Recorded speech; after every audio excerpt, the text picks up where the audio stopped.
The Life and Death of Stars. Chapter 1. The Cosmic Furnaces. Look up at the night sky on a clear evening, far from city lights, and you will see thousands of stars scattered across the darkness. Each one is a sun, a massive sphere of gas heated to millions of degrees, burning through nuclear fusion, pouring light and energy into the void. Some are young, newly formed from collapsing clouds of gas. Others are ancient, older than Earth itself, slowly dying after billions of years of steady burning. Stars are not eternal. They are born, they live, and they die. And in their deaths, they create the very elements that make planets, moons, and life possible. Every atom in your body heavier than hydrogen was forged in the heart of a star or in the violent explosion of a supernova. You are made of star matter, assembled from debris scattered across space by dying stars billions of years ago. Tonight, we will follow the complete life cycle of stars, from their birth in vast clouds of gas and dust, through billions of years of steady fusion, to their final spectacular deaths. We will witness the quiet endings of small stars and the violent explosions of massive ones. We will explore neutron stars, where matter is crushed to unimaginable density, and black holes, where gravity becomes so strong that not even light can escape. This is not just a journey through space.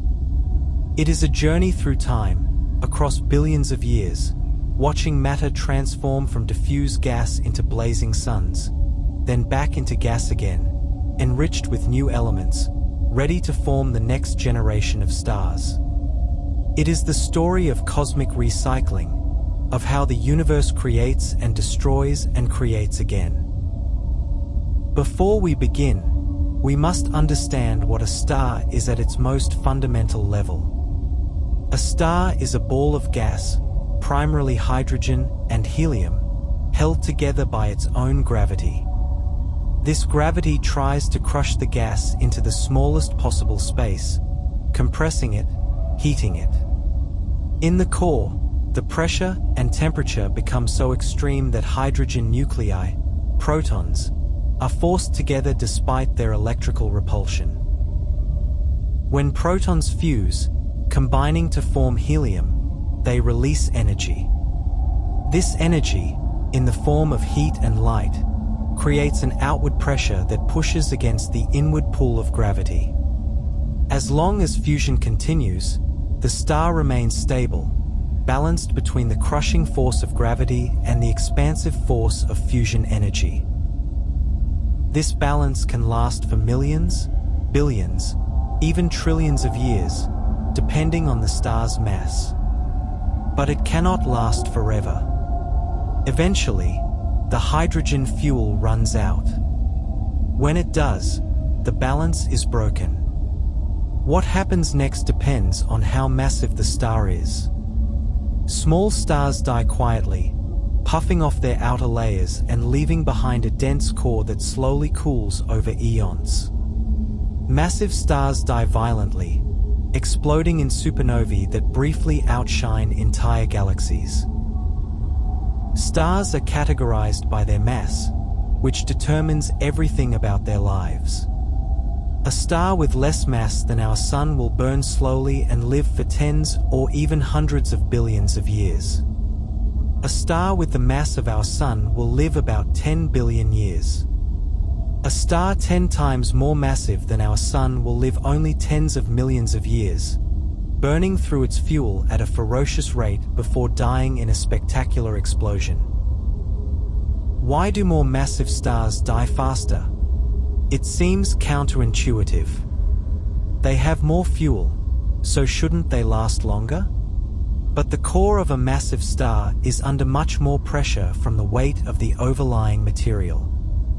This pressure causes the core to be much hotter, and at higher temperatures, fusion occurs much more rapidly.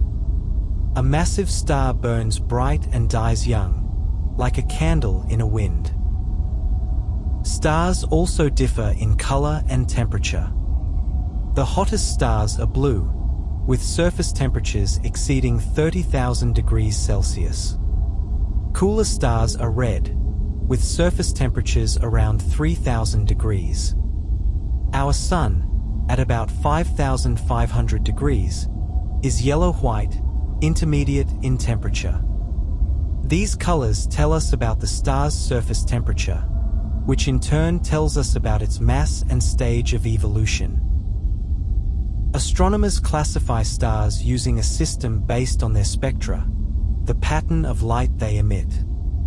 The classes are O, B, A, F, G, K, and M, from hottest to coolest. O stars are massive, blue, and short-lived. M stars are small, red, and incredibly long-lived. Our Sun is a G-type star, right in the middle. There is also a relationship between a star's luminosity, its total energy output, and its temperature.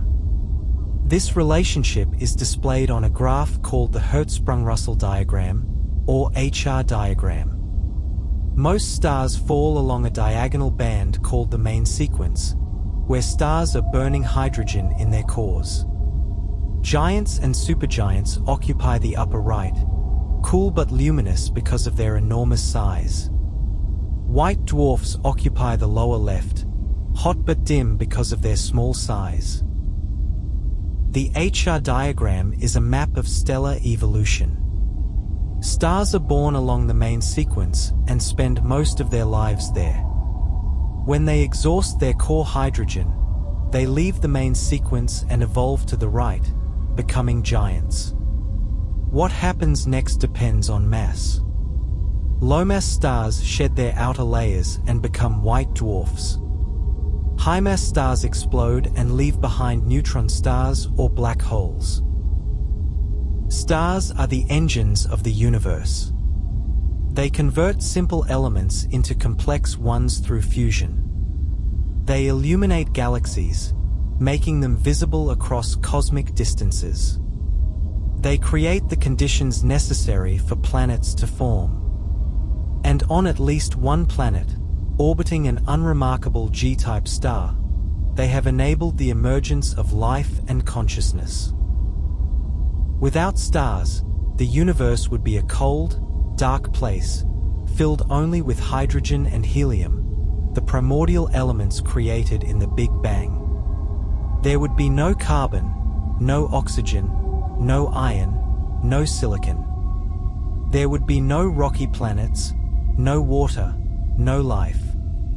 Stars are the cosmic alchemists, transforming simple matter into the rich diversity of elements that make up the material world. As we embark on this journey through stellar evolution, remember that we are not just learning about distant objects in space. We are learning about our own origins. The story of stars is our story. The iron in your blood, the calcium in your bones, the oxygen you breathe, all were created in stars. You are a collection of atoms that once existed in multiple different stars, scattered by their deaths, gathered by gravity into a new solar system, incorporated into a planet, and eventually into a living being. In a very real sense, you are the universe observing itself, matter that was forged in stellar furnaces becoming conscious, looking back at the stars and understanding where it came from. This is not poetry. It is physics, chemistry, and biology, the unbroken chain of cause and effect that connects the nuclear reactions in stellar cores to the thoughts in your mind. Let us begin at the beginning. Let us witness the birth of a star. Chapter 2. Stellar Nurseries. Birth in the Nebulae. In the space between the stars, vast clouds of gas and dust drift through the galaxy. These clouds, called nebulae, can span hundreds of light years and contain enough matter to create thousands of stars. From a distance, Many nebulae glow with faint light, illuminated by nearby stars or by the birth of new stars within them. Others are dark, visible only as silhouettes against brighter backgrounds, blocking the light of stars beyond. These nebulae are stellar nurseries, places where stars are born. But the process of star formation is slow by human standards, taking millions of years from the first stirrings of collapse to the ignition of fusion. We cannot watch a star form in real time. Instead, we observe many nebulae at different stages of star formation, piecing together the sequence of events like frames in a cosmic movie played out over eons. A typical nebula is unimaginably vast and incredibly tenuous. The density is about 1 atom per cubic centimeter, far more rarefied than the best vacuum we can create on Earth. For comparison, air at sea level contains about 10 to the 19th atoms per cubic centimeter. Yet despite this extreme thinness, the sheer size of nebulae means they contain immense amounts of mass. The composition of these clouds is primarily hydrogen, about 70% by mass, with helium making up most of the rest. About 1 to 2% is dust, tiny solid particles made of carbon, silicon, oxygen, and other heavier elements. These dust grains, though rare, play a crucial role in star formation. They help cool the gas by radiating away energy, and they provide surfaces where molecules can form. In the coldest, densest parts of these clouds, molecules form despite the harsh conditions.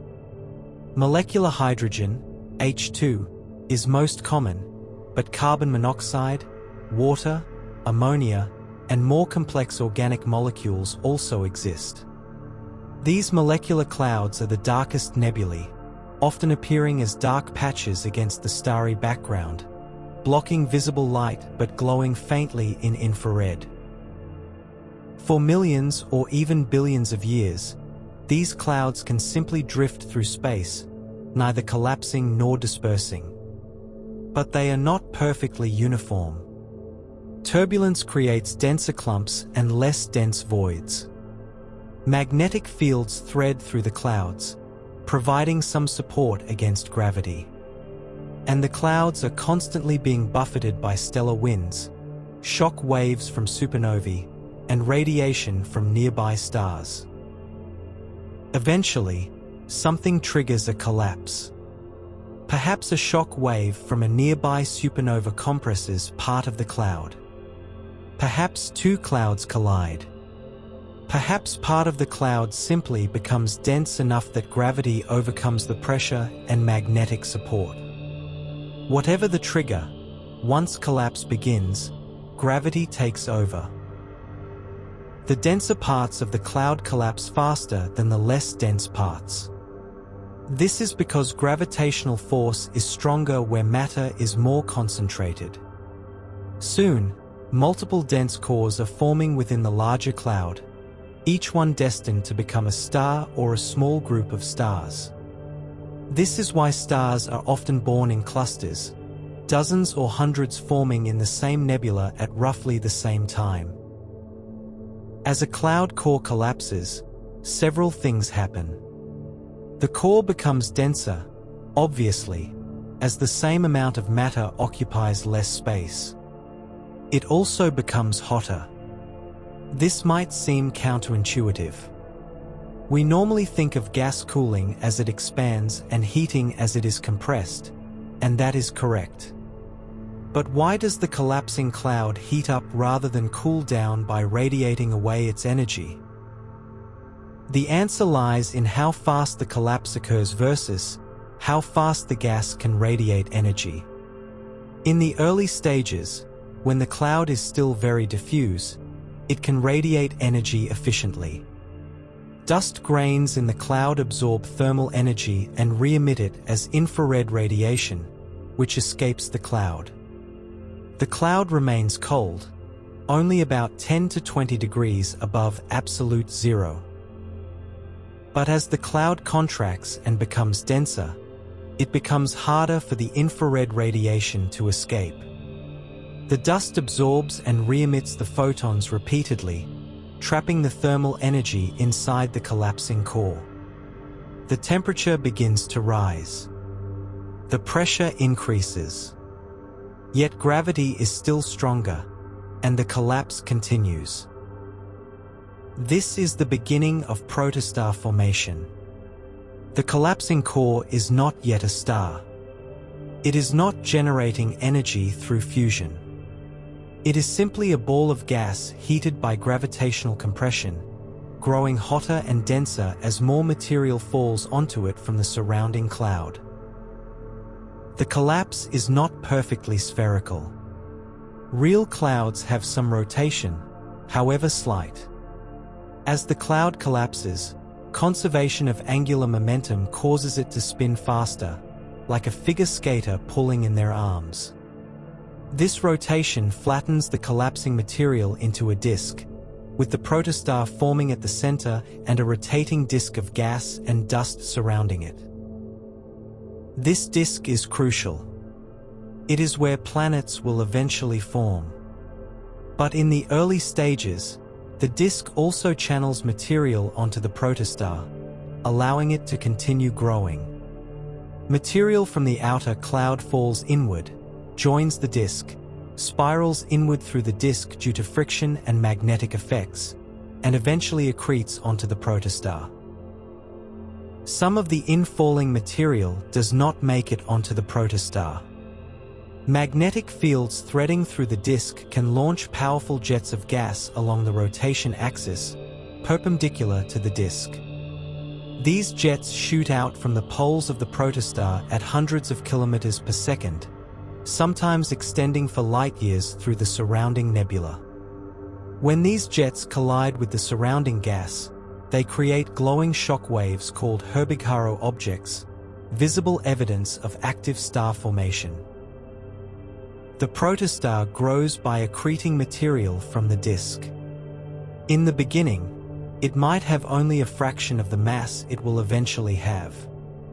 Over time, perhaps 500,000 years, it accumulates more and more matter. The core becomes hotter and denser under the weight of the overlying gas. The protostar begins to glow, first in infrared, then potentially in visible light, though it is usually still hidden deep within the dusty cocoon of the collapsing cloud.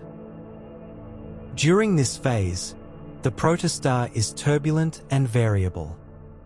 Convection churns the interior, carrying heat from the core to the surface. Magnetic fields generated by the moving charged particles create stellar spots, similar to sunspots but much larger.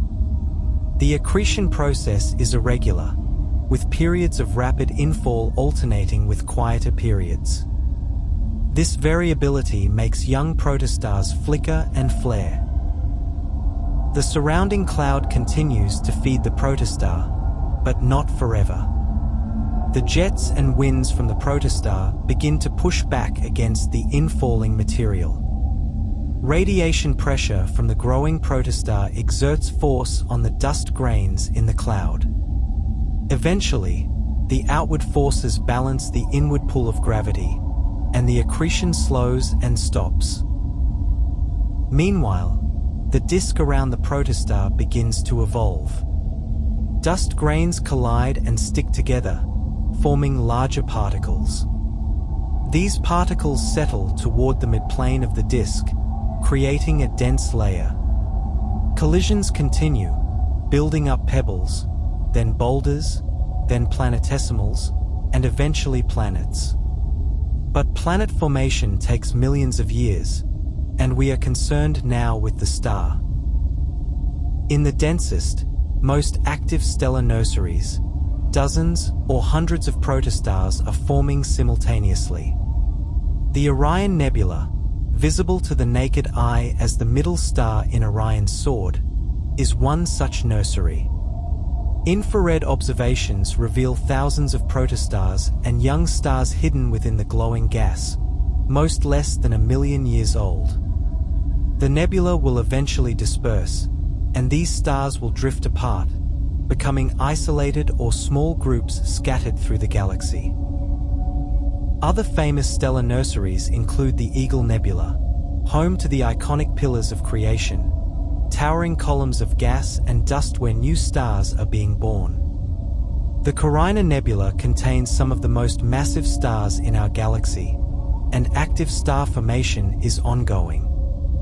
The Tarantula Nebula in the Large Magellanic Cloud is one of the most active star-forming regions in our local group of galaxies. These nebulae glow with characteristic colors. Red light comes from hydrogen gas excited by ultraviolet radiation from hot young stars. Green and blue light comes from ionized oxygen and other elements. The colors are often enhanced in astronomical images, with infrared and ultraviolet data mapped to visible colors, but the underlying physics is real. The nebulae are lit by the stars they have created.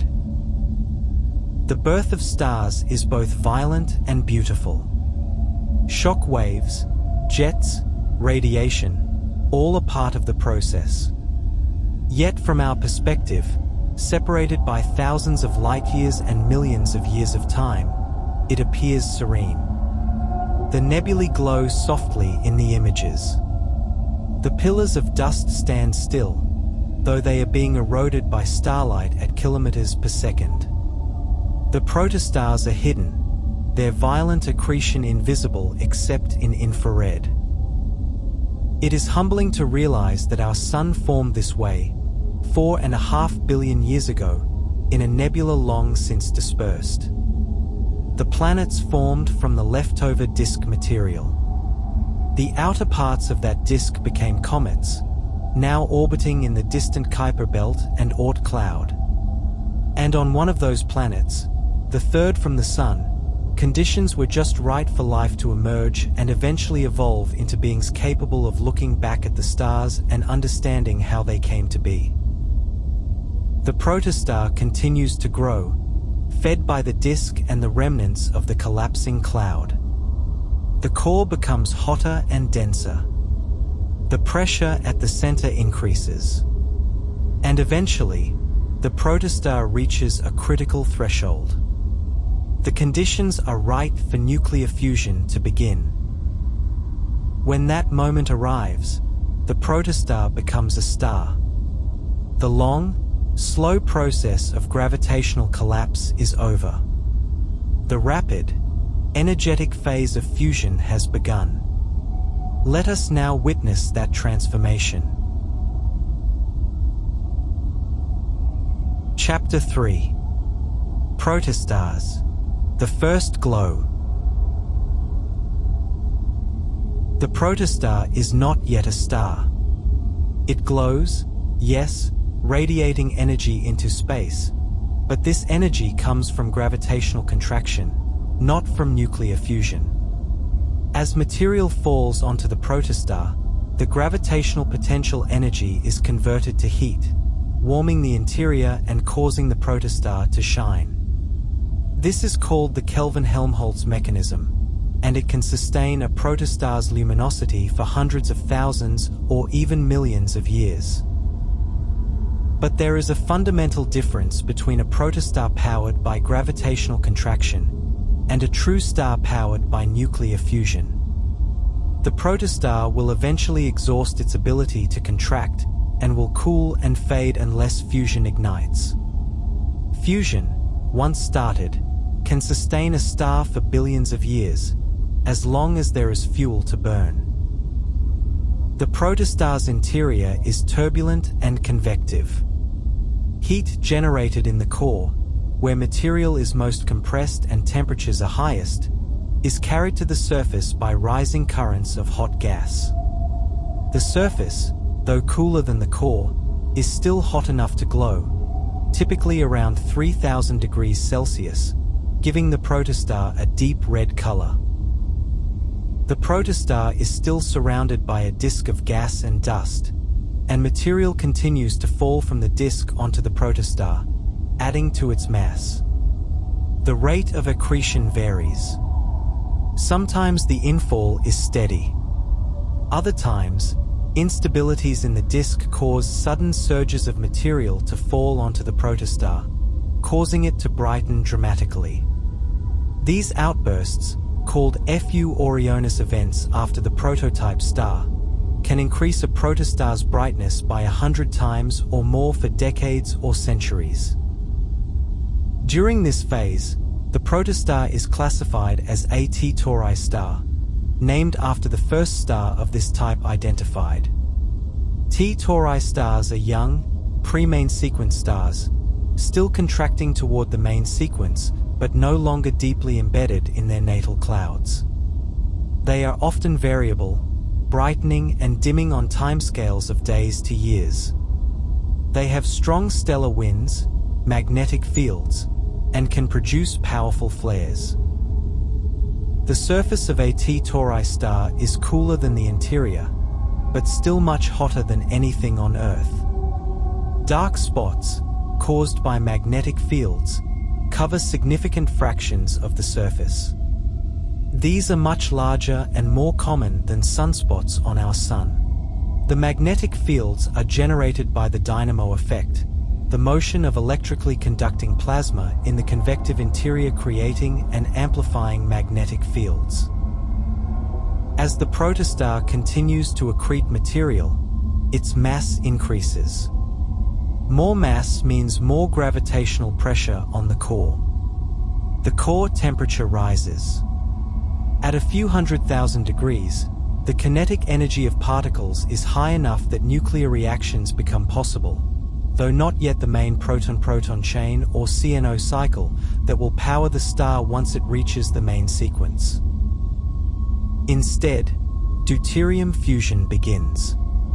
Deuterium is a heavy isotope of hydrogen, with 1 proton and 1 neutron in the nucleus. It was created in small amounts during the Big Bang, and nebulae contain trace amounts, about 20 atoms of deuterium for every million atoms of ordinary hydrogen. Deuterium fuses into helium-3 at much lower temperatures than ordinary hydrogen fuses, around 1 million degrees Celsius. When deuterium fusion begins in the protostar's core, it releases energy, temporarily halting the gravitational contraction. The protostar enters a brief phase of stability, powered by deuterium burning. But there is very little deuterium available. Within 100,000 years or so, all the deuterium in the core is consumed. The energy output from fusion drops, and gravitational contraction resumes. This is a critical moment in the protostar's evolution. If the protostar has enough mass, the contraction will continue, the core temperature will rise, and eventually hydrogen fusion will ignite, turning the protostar into a true main sequence star. If the protostar does not have enough mass, the core will never become hot enough for hydrogen fusion, and the protostar will become a brown dwarf, a failed star that slowly cools and fades over billions of years. The minimum mass required for hydrogen fusion is about 8% of the Sun's mass, or about 80 times the mass of Jupiter. Below this threshold, the core temperature never exceeds the 10 million degrees Celsius required for the proton-proton chain to proceed at a significant rate. Objects below this threshold are brown dwarfs, intermediate between planets and stars. Brown dwarfs are fascinating objects in their own right. They glow in infrared, powered initially by gravitational contraction and residual heat from formation, and later by very slow deuterium burning. They have atmospheres with clouds, weather, and possibly even aurorae. But they are not stars in the traditional sense, as they cannot sustain hydrogen fusion over long timescales. Assuming the protostar has sufficient mass, the contraction continues after deuterium is exhausted. The core temperature rises past 1 million degrees, then 5 million, then 8 million. The density in the core increases to tens or hundreds of grams per cubic centimeter. The pressure becomes enormous, with particles colliding billions of times per second. At around 10 million degrees Celsius, hydrogen nuclei, which are simply protons, begin to collide with enough energy to overcome their electrical repulsion and fuse together.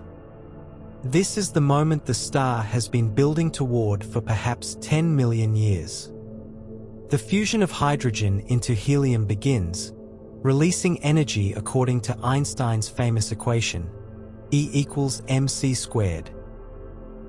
In this reaction, a tiny fraction of the mass is converted to energy.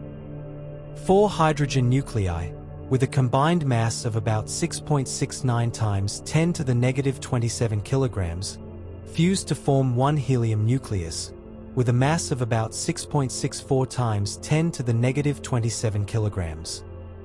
The missing mass, about 0.7% of the original mass, is converted to energy, about 4 times 10 to the negative 12 joules per fusion reaction.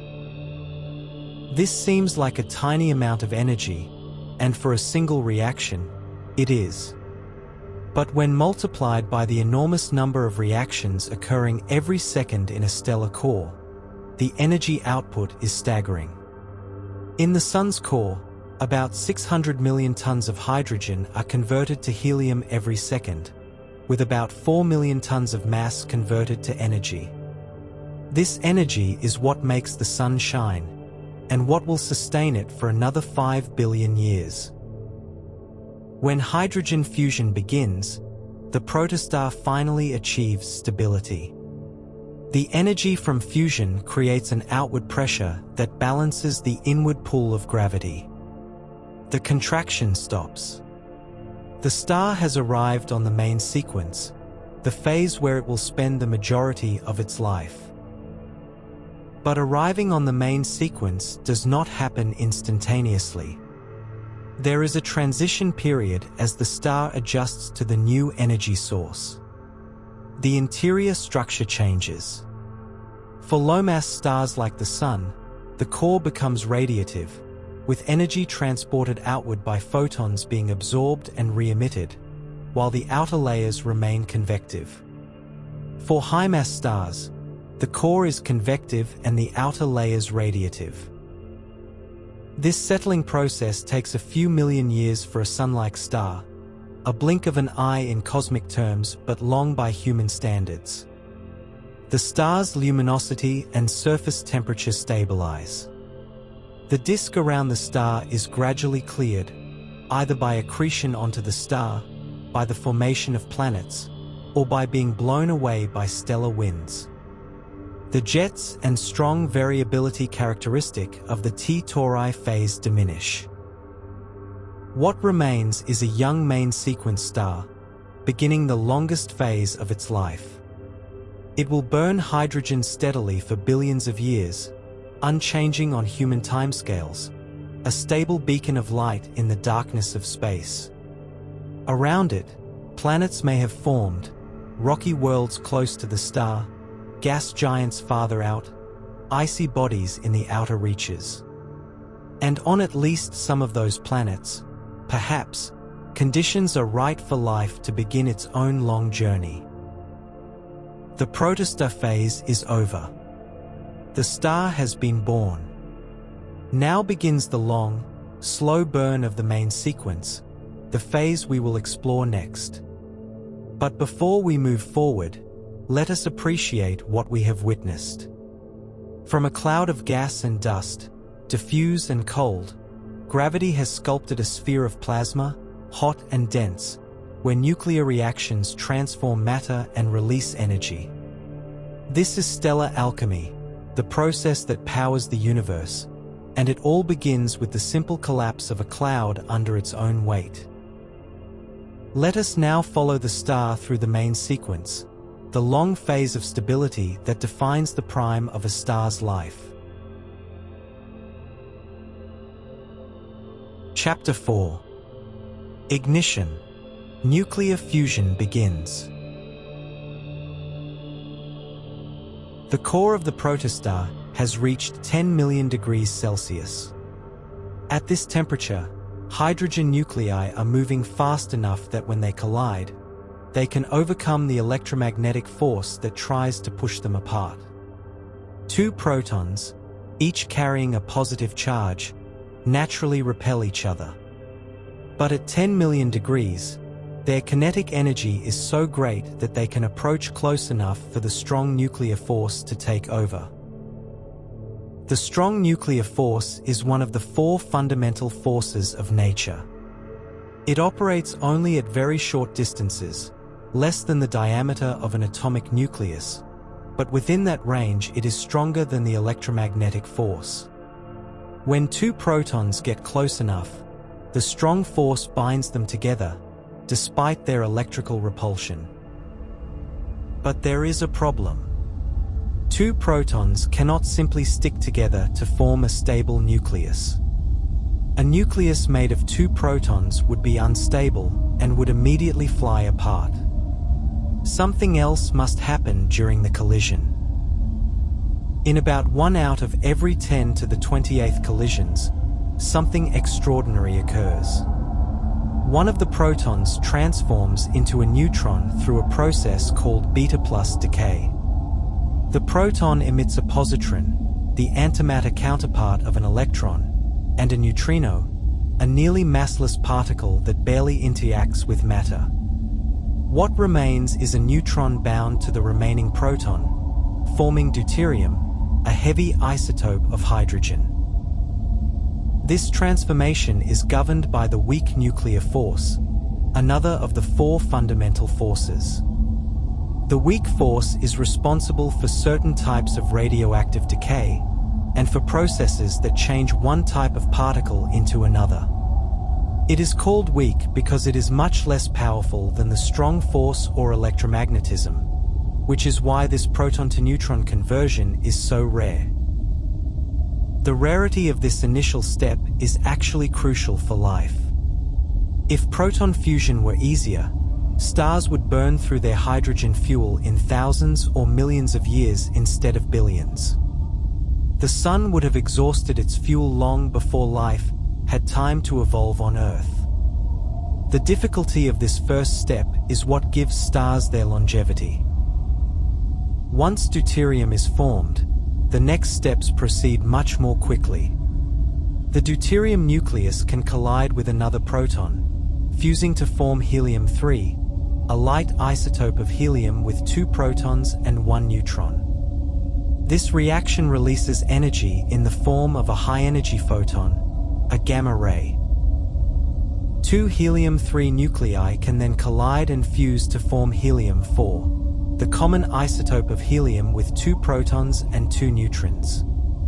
This reaction releases two protons back into the mix, which can participate in new fusion reactions.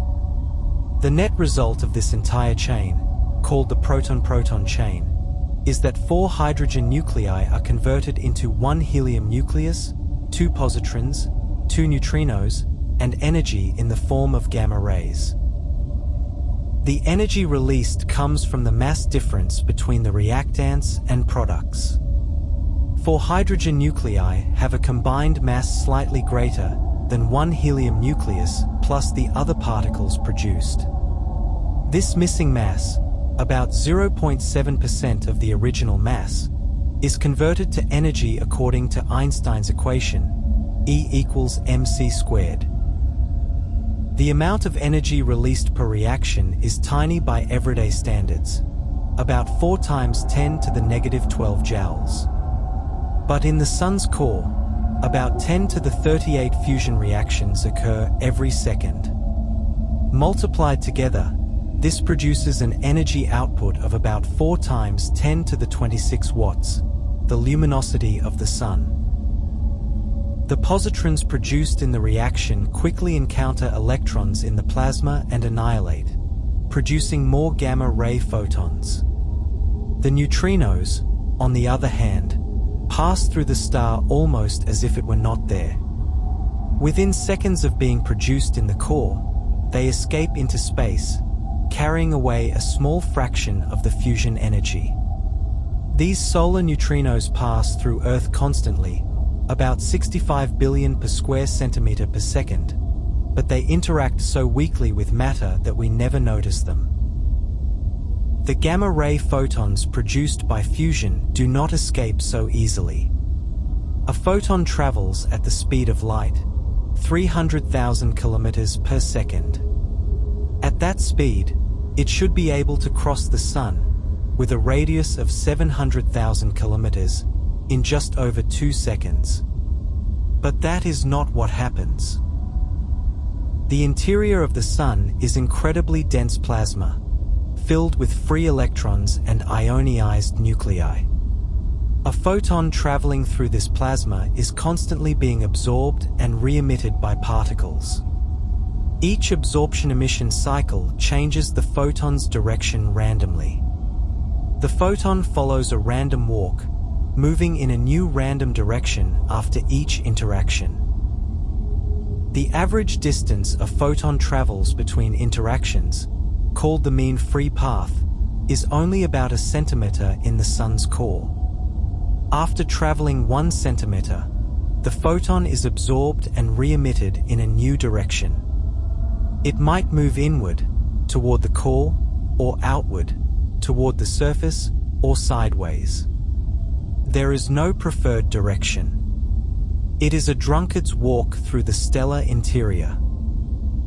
Because of this random walk, it takes an incredibly long time for energy produced in the core to reach the surface.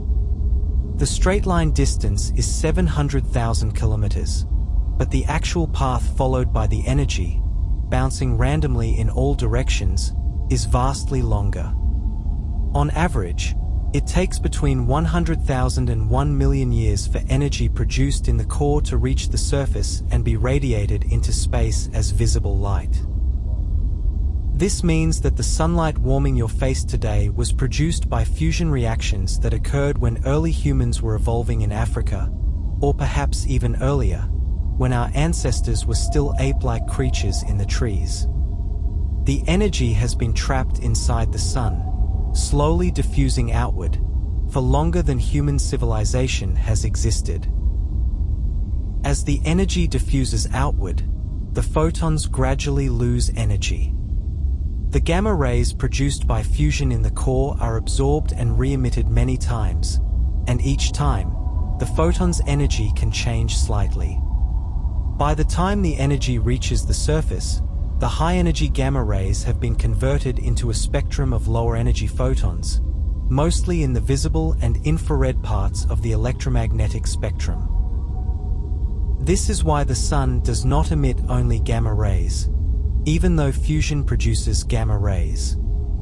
The outer layers of the Sun are cooler than the core, and they emit light characteristic of their temperature, about 5,500 degrees Celsius at the photosphere. This temperature corresponds to a peak emission in the yellow-green part of the visible spectrum, which is why the Sun appears yellowish-white to our eyes. The outward flow of energy from the core creates an outward pressure that balances the inward pull of gravity. This balance is called hydrostatic equilibrium. At every point inside the star, the pressure pushing outward is exactly equal to the gravitational force pulling inward. If fusion stopped, the pressure would drop, and the star would contract under its own weight. If fusion suddenly increased, the pressure would rise, and the star would expand. This self-regulating mechanism keeps stars stable. If the core becomes slightly cooler for some reason, fusion slows, pressure drops, the core contracts and heats up, fusion increases, and balance is restored. If the core becomes slightly hotter, fusion increases, pressure rises, the core expands and cools, fusion decreases, and balance is restored. Stars are thermostats, automatically adjusting their fusion rate to maintain stability. There is a second fusion process that can occur in stars, called the CNO cycle, named after carbon, nitrogen, and oxygen. In this cycle, carbon nuclei act as catalysts, facilitating the fusion of hydrogen into helium. Carbon captures protons one by one, transforming through nitrogen and oxygen isotopes, and eventually releases helium and returns to carbon, ready to catalyze more reactions. The CNO cycle is more temperature-sensitive than the proton-proton chain. At the Sun's core temperature, the proton-proton chain dominates, producing about 99% of the Sun's energy. But in stars more massive and hotter than the Sun, the CNO cycle becomes increasingly important. In stars about 50% more massive than the Sun, the CNO cycle produces most of the energy. The CNO cycle's strong temperature dependence has an important consequence.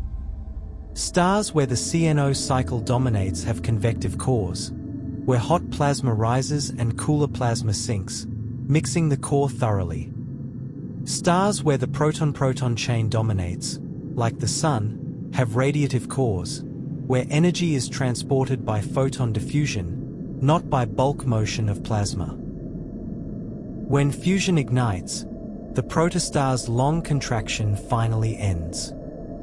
The energy from fusion provides the pressure needed to support the star against gravity. The star settles onto the main sequence, a state of equilibrium that can last for billions of years. For a star like the Sun, this moment of ignition occurred about 4.6 billion years ago. At that time, Earth was just forming from the swirling disk of gas and dust around the young Sun. The planets were assembling from planetesimals, colliding and merging in a chaotic dance. The solar system was a violent place, with impacts and collisions reshaping worlds. But in the core of the Sun, fusion had begun, and would continue steadily for billions of years, providing the energy that would eventually make life on Earth possible. The photons produced then are only now reaching the surface, having spent millions of years diffusing outward through the solar interior. The ignition of fusion is the defining moment in a star's life, the transition from protostar to true star. It is the beginning of the main sequence, the phase where the star will spend most of its existence. And it is to the main sequence that we now turn our attention. Chapter 5. Main Sequence Stars. The Long Stability. The star has ignited fusion and settled onto the main sequence. This is the longest and most stable phase of a star's life, a period of equilibrium that can last for millions, billions, or even trillions of years, depending on the star's mass.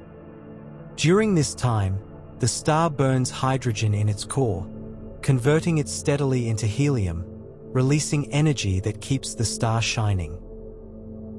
For our Sun, the main sequence will last about 10 billion years in total. The Sun is currently about halfway through this phase, having been on the main sequence for roughly 4.6 billion years. It will remain stable for another 5 billion years before changes begin to occur in its core. The main sequence is not a single condition but a range of conditions, depending on mass. Low-mass stars, red dwarfs with masses between about 8% and 40% of the Sun's mass, burn hydrogen slowly and live for tens or even hundreds of billions of years. The smallest red dwarfs will outlive every other type of star, continuing to shine long after massive stars have died and even after the Sun has exhausted its fuel. At the other extreme, massive stars with tens of times the Sun's mass burn through their hydrogen in only a few million years. These stars are incredibly hot and luminous, pouring out energy at prodigious rates. Their cores are so hot that fusion occurs at a furious pace, consuming hydrogen thousands of times faster than in the Sun. This inverse relationship between mass and lifetime is one of the fundamental facts of stellar evolution. More massive stars have more fuel, but they burn it so much faster that they die young. Less massive stars have less fuel, but they burn it so slowly that they will outlast almost everything else in the universe. Why do massive stars burn faster? The answer lies in the relationship between mass, core temperature, and fusion rate. A more massive star has more weight pressing down on its core. This greater pressure requires a higher temperature to maintain hydrostatic equilibrium. And at higher temperatures, fusion occurs much more rapidly. The fusion rate is extremely sensitive to temperature. For the proton-proton chain, the rate increases roughly as the fourth power of temperature. For the CNO cycle, it increases as the 15th to 20th power of temperature. This means that a small increase in core temperature causes a large increase in fusion rate. A star twice as massive as the Sun does not burn twice as fast. It burns about 10 times as fast and lives only about 1/10 as long. A star 10 times as massive as the Sun burns thousands of times faster and lives only a few tens of millions of years. The most massive stars known, with masses over 100 times the Sun's, live only a few million years before exhausting their fuel. Despite these differences, all main sequence stars share certain characteristics. They are all in hydrostatic equilibrium, with fusion energy balancing gravitational compression. They are all fusing hydrogen into helium in their cores. And they are all relatively stable, changing slowly over timescales of millions or billions of years. The Sun is a typical main sequence star, a G-type star with a surface temperature of about 5,500 degrees Celsius and a luminosity of about 4 times 10 to the 26 watts. Its core temperature is about 15 million degrees, hot enough for the proton-proton chain to proceed efficiently, but not hot enough for the CNO cycle to dominate. In the Sun's core, fusion converts about 600 million tons of hydrogen into helium every second.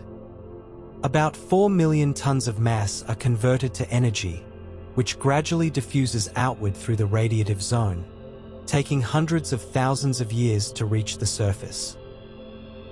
Above the radiative zone lies the convection zone, where energy is transported not by photon diffusion, but by the bulk motion of hot plasma. Hot gas rises from the base of the convection zone, cools as it radiates energy at the surface, and sinks back down. This convective motion creates the granulation pattern visible on the Sun's surface, with hot rising gas appearing bright and cool sinking gas appearing darker. The Sun's surface, the photosphere, is where the Sun becomes transparent. Below the photosphere, the Sun is opaque, with photons being constantly absorbed and re-emitted. Above the photosphere, the density drops enough that photons can escape into space without further interaction. This is the surface we see, the layer that emits the visible light we call sunlight. Above the photosphere lies the chromosphere, a thin layer a few thousand kilometers thick, and above that, the corona, the Sun's outer atmosphere extending millions of kilometers into space. The corona is extremely hot, over 1 million degrees, much hotter than the photosphere. This seems to violate thermodynamics, which normally does not allow heat to flow from a cooler region to a hotter one. The mechanism heating the corona is still not fully understood, but it likely involves magnetic fields and waves propagating upward from the surface. The Sun has a magnetic field generated by the dynamo effect, the motion of electrically conducting plasma in the convection zone creating and amplifying magnetic fields. This magnetic field is not static. It is constantly evolving, strengthening, and weakening, reversing polarity approximately every 11 years. Sunspots are regions where strong magnetic fields break through the surface, suppressing convection and cooling the surface. They appear dark against the brighter surrounding photosphere. The number of sunspots varies over the 11-year solar cycle, with periods of high activity called solar maximum and periods of low activity called solar minimum. During solar maximum, the Sun produces more flares and coronal mass ejections, events where magnetic energy is suddenly released, heating plasma to millions of degrees and ejecting material into space at high speeds.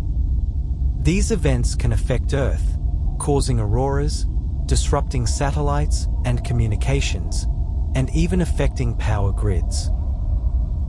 But these variations are minor compared to the Sun's overall stability. The Sun's luminosity changes by less than 1/10% over the solar cycle. Over the Sun's lifetime on the main sequence, its luminosity has gradually increased by about 30%, as the accumulation of helium in the core slightly changes the core structure. But this is a slow process, occurring over billions of years. This stability is crucial for life. If the Sun varied dramatically in output, Earth's climate would be chaotic, making it difficult for complex life to evolve. The main sequence is a phase of stability, and that stability has made Earth a habitable planet for billions of years. Other stars on the main sequence show similar stability, though with variations. Smaller, cooler red dwarfs are often more active, with frequent flares and strong magnetic fields. They are also tidally locked to their planets if those planets are in the habitable zone, leading to different climate patterns than on Earth. Larger, hotter stars have different internal structures. Stars more massive than about 1.2 solar masses have convective cores and radiative envelopes. The convective core mixes the stellar material, bringing fresh hydrogen from the envelope into the core where it can be fused. This makes the star's fuel last slightly longer than it otherwise would. The most massive stars have extremely high core temperatures, leading to radiation pressure becoming significant. Radiation pressure is the outward force exerted by photons as they diffuse through the star. In the most massive stars, radiation pressure contributes significantly to supporting the star against gravity. These stars are close to the Eddington limit, the point where radiation pressure would exceed gravity and blow the star apart. Such stars are unstable and short-lived. They lose mass through powerful stellar winds, ejecting material into space at thousands of kilometers per second. Some may lose a significant fraction of their mass during the main sequence, which can affect their ultimate fate. Despite these variations, the main sequence is fundamentally a phase of stability and equilibrium. Stars on the main sequence are fusing hydrogen, maintaining hydrostatic balance, and shining steadily. They are the cosmic beacons, the lights that illuminate galaxies and make the universe visible. Around many of these stars, planets orbit. Some of these planets are hot gas giants, orbiting close to their stars. Others are rocky worlds in the habitable zone, where liquid water can exist on the surface. And on some of those worlds, life may have emerged, looking up at their star, their source of light and warmth, unaware that it is a nuclear furnace fusing hydrogen into helium, sustained by the same physics that governs all stars. The main sequence cannot last forever. The hydrogen in the core is finite. As it is converted to helium, the core's composition changes. Helium accumulates at the center, forming an inert helium core surrounded by a shell of hydrogen-burning material. Eventually, the hydrogen in the core is exhausted, and the star must leave the main sequence. What happens next depends on the star's mass.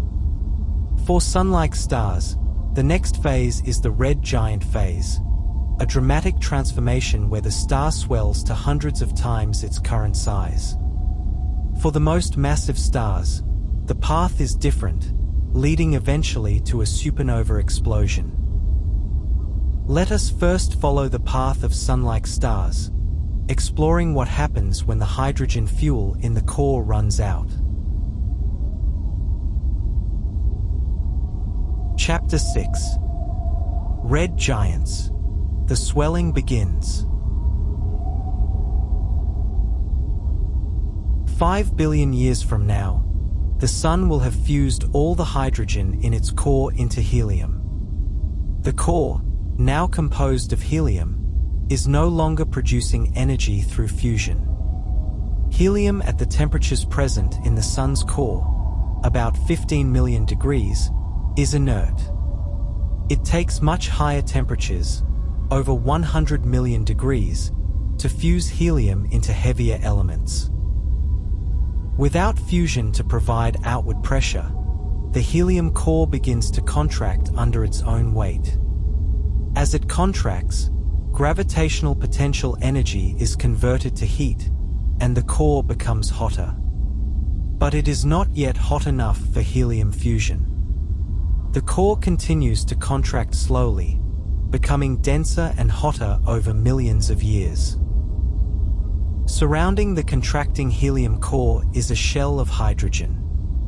This shell is now under greater pressure and temperature than the hydrogen in the core was during the main sequence, because it is being compressed by the weight of the overlying material and heated by the contracting helium core below. In this shell, hydrogen fusion ignites and proceeds at a higher rate than fusion ever did in the core during the main sequence. This shell-burning phase is a dramatic shift in the star's structure. The star is now producing more energy than it did on the main sequence, but the energy is being produced in a shell rather than in the core. The increased energy output causes the outer layers of the star to expand. And they do not expand a little. They expand enormously. The star swells to tens, then hundreds of times its previous size. The Sun, which currently has a radius of about 700,000 kilometers, will expand to a radius of over 100 million kilometers, large enough to engulf the orbits of Mercury and Venus, and possibly even Earth. The star has become a red giant. Why red? As the star expands, its surface area increases dramatically. The same amount of energy is now spread over a much larger area, so the temperature at the surface drops. The Sun's surface temperature will decrease from about 5,500 degrees to perhaps 3,000 degrees.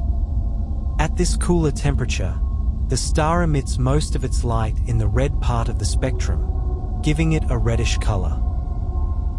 Despite the cooler surface, the star is actually more luminous than it was on the main sequence, because its much larger surface area more than compensates for the lower surface temperature. A red giant can be hundreds or even thousands of times more luminous than it was as a main sequence star. The interior structure of a red giant is very different from a main sequence star. At the center is a dense, inert helium core, slowly contracting and heating. Surrounding this core is a thin shell where hydrogen is fusing into helium. And beyond that is a vast, tenuous envelope of hydrogen and helium, so large and diffuse that its density is lower than the best vacuum we can create on Earth. The envelope is convective, with huge convection cells carrying heat from the hydrogen-burning shell to the surface. These convection cells are enormous, spanning a significant fraction of the star's radius. The churning motion brings material from deep within the star to the surface, a process called dredge-up. Elements created by fusion, such as carbon and nitrogen, can be mixed to the surface and observed in the star's spectrum. The transition from main sequence star to red giant does not happen suddenly. It is a gradual process taking millions of years. The star slowly brightens and expands, its surface temperature gradually decreasing. On the Hertzsprung-Russell diagram, the star moves from the main sequence to the right and upward, into the red giant region. For the Sun, this transition will begin about 5 billion years from now, and will take about 1 billion years to complete. During this time, the Sun's increasing luminosity will have profound effects on the inner solar system. Earth's oceans will boil away. The atmosphere will be stripped off by the increasing solar wind. The surface will become molten. By the time the Sun reaches its maximum red giant size, Earth, if it still exists, will be a lifeless, scorched rock, perhaps even engulfed by the expanding solar atmosphere. But we are getting ahead of ourselves. Let us focus on the star itself. As the helium core continues to contract, its temperature rises. The core is supported not by thermal pressure, as it was during the main sequence, but by electron degeneracy pressure, a quantum mechanical effect that prevents electrons from being squeezed too close together. Electron degeneracy pressure does not depend on temperature. It depends only on density. This means that as the core heats up, it does not expand to cool down, as a normal gas would. Instead, it remains dense and grows hotter without expanding. The core is said to be degenerate. When the core temperature finally reaches about 100 million degrees Celsius, helium fusion can begin. But because the core is degenerate, this ignition does not happen smoothly. Instead, there is a runaway reaction called the helium flash. In a normal, non-degenerate gas, an increase in temperature causes expansion, which cools the gas and stabilizes the reaction. But in a degenerate core, the temperature can rise without the core expanding. When helium fusion begins, the energy released heats the core further, accelerating the fusion rate, releasing more energy, heating the core even more. The fusion rate skyrockets in a matter of seconds. The helium flash releases about 10 to the 44 joules of energy, equivalent to the Sun's entire luminosity for several minutes, all released in the core in a few seconds. Fortunately, the core is buried deep within the star, and almost all of this energy goes into lifting the degeneracy, heating the core to the point where it can expand. The outer layers of the star barely notice. After the helium flash, the core is no longer degenerate. It is now a normal, non-degenerate helium-burning core, fusing helium into carbon and oxygen. The star has entered a new phase of stability, sometimes called the horizontal branch or the clump, depending on the star's mass and composition. The helium-burning phase is shorter than the main sequence, but still lasts millions or tens of millions of years. During this time, the star has two sources of energy: helium fusion in the core and hydrogen fusion in a surrounding shell. The star is still a giant, though it may shrink slightly compared to its maximum size as a red giant before the helium flash. Helium fusion produces carbon through a process called the triple alpha process. 3 helium nuclei, which are also called alpha particles, combine to form carbon-12. This is a two-step process. First, 2 helium nuclei fuse briefly to form beryllium-8, which is unstable and normally decays back to helium in about 10 to the negative 16 seconds. But if a third helium nucleus collides with the beryllium before it decays, carbon-12 is formed. This reaction requires precise conditions. The helium nuclei must have just the right energy to form beryllium at the right rate, and there must be enough helium density that the third helium nucleus arrives before the beryllium decays. The existence of this reaction depends on a fortuitous resonance in the carbon-12 nucleus, which enhances the reaction rate by many orders of magnitude. This resonance was predicted by Fred Hoyle in the 1950s, before it was observed experimentally. Hoyle reasoned that carbon must be created in stars, since carbon is common in the universe, and the triple alpha process is the only way to make carbon in stellar cores.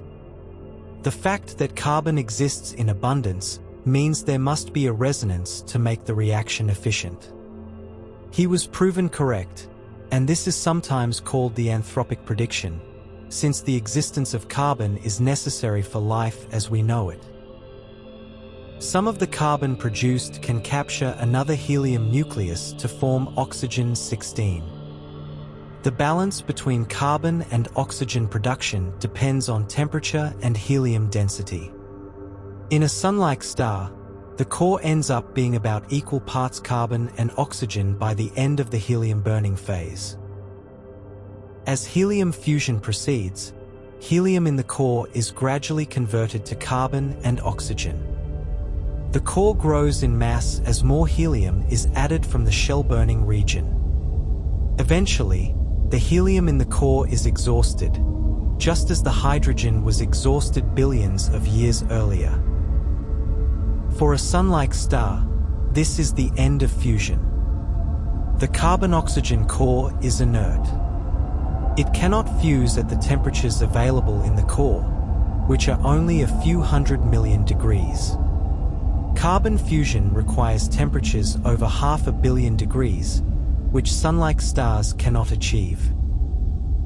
Without fusion, the core contracts again, becoming denser and hotter. The helium shell continues to burn, now surrounding an inert carbon-oxygen core. And outside that, there may still be a hydrogen-burning shell. The star has become an asymptotic giant branch star, or AGB star, the final phase before it sheds its outer layers. AGB stars are unstable. The shell burning is not steady. Helium accumulates between the hydrogen-burning shell and the carbon-oxygen core until there is enough to ignite explosively in a thermal pulse. These pulses occur every few tens of thousands of years, causing the star to brighten dramatically for a few hundred years before settling down again. During this phase, the star loses mass through a strong stellar wind. The outer envelope is so weakly bound that radiation pressure and pulsations can drive material off the surface. The star sheds its outer layers, ejecting them into space at speeds of tens of kilometers per second. Eventually, the outer layers are completely lost, exposing the hot carbon-oxygen core. What remains is the core, now a white dwarf, surrounded by the expelled envelope, now forming a planetary nebula. The star has left the red giant phase and entered the final stages of its life. But before we explore white dwarfs and planetary nebulae, we should note that the red giant phase is not unique to Sun-like stars. All stars that are not massive enough to explode as supernovae will go through a red giant phase, though the details differ based on mass. Lower mass stars, red dwarfs, burn their hydrogen so slowly that they mix their entire contents through convection. They never develop an inert helium core during the main sequence. When they finally exhaust their hydrogen, they contract and heat up, but they take so long to do this that none have yet completed the transition. The universe is not old enough for the lowest mass red dwarfs to have left the main sequence. Higher mass stars, those between about 2 and 8 solar masses, go through more complex evolution, with additional shell-burning stages and dredge-up events that enrich their surfaces with heavy elements. These stars can become very luminous red supergiants before shedding their envelopes. The red giant phase is a time of transformation, the beginning of the end for Sun-like stars. The stable equilibrium of the main sequence is over. The star is now in a race against time, trying to generate energy through shell burning while its core contracts and its envelope expands. Eventually, the star will run out of options, shed its outer layers, and settle into the long, slow fade of a white dwarf. Let us now follow that final journey, from red giant to planetary nebula to white dwarf. Chapter 7. Planetary Nebulae, shedding the outer layers. The red giant star, now in its asymptotic giant branch phase, is nearing the end of its life. The carbon-oxygen core at its center is inert and contracting. Above it, a helium-burning shell produces energy in unstable pulses. Beyond that, a hydrogen-burning shell continues to convert hydrogen to helium. And surrounding it all is a vast, tenuous envelope of gas, barely bound to the star by gravity. This outer envelope is so weakly bound that it takes very little energy to push it away from the star. Radiation pressure from the star's luminosity, pulsations in the envelope, and shock waves from the thermal pulses all contribute to driving mass loss. The star is shedding its outer layers, losing mass at rates of about 1/10,000th of a solar mass per year, roughly 100,000 times faster than the Sun currently loses mass through its solar wind. Over tens of thousands of years, the star loses a significant fraction of its total mass, perhaps half or more. The ejected material forms a slowly expanding shell around the star, moving outward at speeds of 10 to 30 kilometers per second. This shell is initially invisible, simply cool gas and dust moving through space. But as more mass is lost, the layers beneath become exposed. These deeper layers are hotter, having been closer to the energy-generating shells. Eventually, the surface temperature reaches 10,000, 20,000, even 50,000 degrees Celsius or more. At these temperatures, the star emits significant amounts of ultraviolet radiation. This ultraviolet light floods outward, catching up with the previously ejected shell of gas. When the ultraviolet photons collide with atoms in the shell, they ionize them, stripping electrons from hydrogen, helium, oxygen, nitrogen, and other elements. The ionized gas, now a plasma, begins to glow. Different elements emit light at characteristic wavelengths when their electrons recombine with ions or transition between energy levels. Hydrogen emits red light at 656 nanometers, green light at 486 nanometers, and blue light at 434 nanometers. Oxygen ions emit green light at 501 nanometers and blue-green at 496 nanometers. Nitrogen, sulfur, and other elements contribute their own colors. The result is a planetary nebula, one of the most beautiful objects in the night sky. The name is historical and misleading. These nebulae have nothing to do with planets. Early astronomers, viewing them through small telescopes, thought they looked like the disks of planets like Uranus or Neptune, hence the name. But they are actually the glowing outer layers of dying stars, illuminated by the hot core left behind. Planetary nebulae come in a remarkable variety of shapes. Some are nearly spherical, like bubbles blown around the central star. Others are bipolar, with two lobes extending in opposite directions, possibly shaped by rotation or magnetic fields. Some are rings, appearing as circular or elliptical shells in the sky. The Ring Nebula in Lyra and the Helix Nebula in Aquarius are famous examples. The shapes are influenced by several factors. If the star had a companion, either another star or even a large planet, the gravitational interaction could create asymmetries in the mass loss. If the star was rotating rapidly, the outflow might be stronger at the poles than at the equator, creating an hourglass shape. Magnetic fields can also channel the outflow, creating jets or other structures.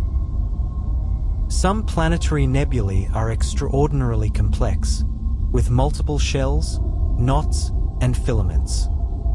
The Cat's Eye Nebula, for example, has at least 11 concentric rings, each representing a different episode of mass loss. These structures tell a story of the star's final years, each shell a snapshot of a moment when the star pulsed or surged, ejecting material in a burst. The colors of planetary nebulae in images are often enhanced or assigned to represent different elements or wavelengths not visible to the human eye. But even to the eye through a telescope, the brightest planetary nebulae show distinct colors. The Ring Nebula appears blue-green due to doubly ionized oxygen. The Dumbbell Nebula has regions of red from hydrogen and green from oxygen. At the center of each planetary nebula is the exposed core of the star, now called a planetary nebula nucleus or central star. This is the hottest phase of the star's post-main sequence evolution. The surface temperature can exceed 100,000 degrees Celsius, making it one of the hottest stars in the galaxy in terms of surface temperature, even though it is very small and not particularly luminous. The central star is no longer burning hydrogen or helium. Those fuels are gone, lost in the expelled envelope. What remains is the carbon-oxygen core, supported against gravity by electron degeneracy pressure. The star is now a pre-white dwarf, still contracting slowly and heating up, but no longer generating energy through fusion. The ultraviolet radiation from this central star is what powers the planetary nebula's glow. Every photon emitted by the star is potentially an ionizing photon, capable of stripping electrons from atoms in the nebula. When those electrons recombine, they emit visible light photons. In essence, the nebula is converting invisible ultraviolet light into visible light, acting as a cosmic fluorescent lamp. But this beautiful phase does not last long, at least not by stellar standards. The nebula expands at tens of kilometers per second, and within about 10,000 years, it has expanded to the point where its density is too low to glow brightly. The gas disperses into the interstellar medium, mixing with the existing gas and dust, enriching it with the elements created in the star's interior. Meanwhile, the central star cools and fades. Without fusion to generate energy, it shines only by radiating away its stored thermal energy. It contracts to about the size of Earth, becoming a white dwarf, the endpoint of evolution for stars like the Sun. The planetary nebula phase is a gift to astronomy. It allows us to see directly the material that was inside a star, ejected and illuminated for us to study. By analyzing the spectrum of a planetary nebula, we can determine what elements are present and in what abundances. This tells us about the nucleosynthesis that occurred in the star's interior. We find carbon and nitrogen, products of hydrogen burning in the CNO cycle and brought to the surface by convection. We find oxygen, a product of helium burning. In some nebulae, we find small amounts of heavier elements, though most planetary nebulae come from stars that were not massive enough to fuse elements beyond carbon and oxygen. These elements are returned to the interstellar medium, available to be incorporated into the next generation of stars and planets. The carbon in your body, the oxygen you breathe, much of it came from stars that died as planetary nebulae billions of years ago. These nebulae are not endings, but transitions, part of the cosmic cycle of stellar birth and death. Some of the most famous planetary nebulae have names that reflect their appearance. The Eskimo Nebula looks like a face surrounded by a fur parka. The Butterfly Nebula has 2 wings of glowing gas. The Hourglass Nebula has a narrow waist and 2 expanding lobes. The Cat's Eye Nebula has intricate concentric structures. Each one is unique, a portrait of a dying star's final act. The study of planetary nebulae has taught us much about stellar evolution. We can observe nebulae at different stages of expansion and with different chemical compositions, allowing us to reconstruct the sequence of events. We can measure the expansion velocities and infer when the mass loss began. We can model the ionization and emission processes, testing our understanding of atomic physics. And we can look forward to the Sun's own planetary nebula, 5 to 6 billion years from now. When the Sun finally sheds its outer layers, it will create a planetary nebula, probably a relatively simple, spherical one, since the Sun has no close companion and is not rapidly rotating. The nebula will glow for a few tens of thousands of years, a brief flash of beauty before dispersing into space. At the center will be the Sun's white dwarf core, about the size of Earth, slowly cooling over billions of years. And around it, the remnants of the planets, if any survive. Earth, if it has not been engulfed, will be a scorched, airless rock, orbiting a fading white dwarf in a solar system grown cold and dark. But we are speaking of the distant future. Let us return to the present narrative and follow the white dwarf itself, the stellar corpse left behind when the planetary nebula fades.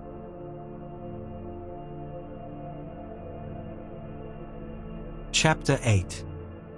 White Dwarfs, the Quiet End. The planetary nebula has dispersed. The glowing shell of gas has expanded and faded, mixing with the interstellar medium. What remains at the center is a white dwarf, a stellar remnant no larger than Earth but containing a mass comparable to the Sun.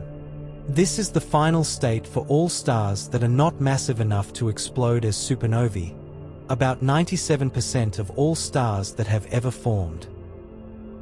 A white dwarf is an extraordinary object, a state of matter that cannot exist under normal conditions. To understand a white dwarf, we must understand electron degeneracy pressure, the quantum mechanical effect that supports it against gravitational collapse. In normal matter, atoms are mostly empty space. The nucleus is tiny, about 100,000 times smaller than the atom itself. The electrons orbit at great distances, relatively speaking. There is plenty of room between atoms, which is why normal matter can be compressed, though it takes significant force to do so. But in a white dwarf, matter is compressed to incredible densities. A typical white dwarf has a density of about 1 million grams per cubic centimeter. A teaspoon of white dwarf material would weigh about 5 tons. At such densities, atoms are crushed. Electrons are stripped from nuclei and exist as a sea of free electrons permeating a lattice of atomic nuclei. At these densities, quantum mechanics becomes crucially important. The Pauli exclusion principle states that no two fermions, particles with half-integer spin like electrons, can occupy the same quantum state. This means electrons cannot all be in the lowest energy state. They must fill higher and higher energy levels, creating what is called a degenerate electron gas. This degeneracy creates a pressure that does not depend on temperature. In a normal gas, pressure is proportional to temperature. Heat the gas, and the pressure increases. Cool it, and the pressure decreases. But in a degenerate electron gas, the pressure depends only on density. Even at zero temperature, the degeneracy pressure would remain, supporting the white dwarf against gravity. This is why white dwarfs do not collapse further. The electron degeneracy pressure is strong enough to balance the gravitational force trying to crush the star.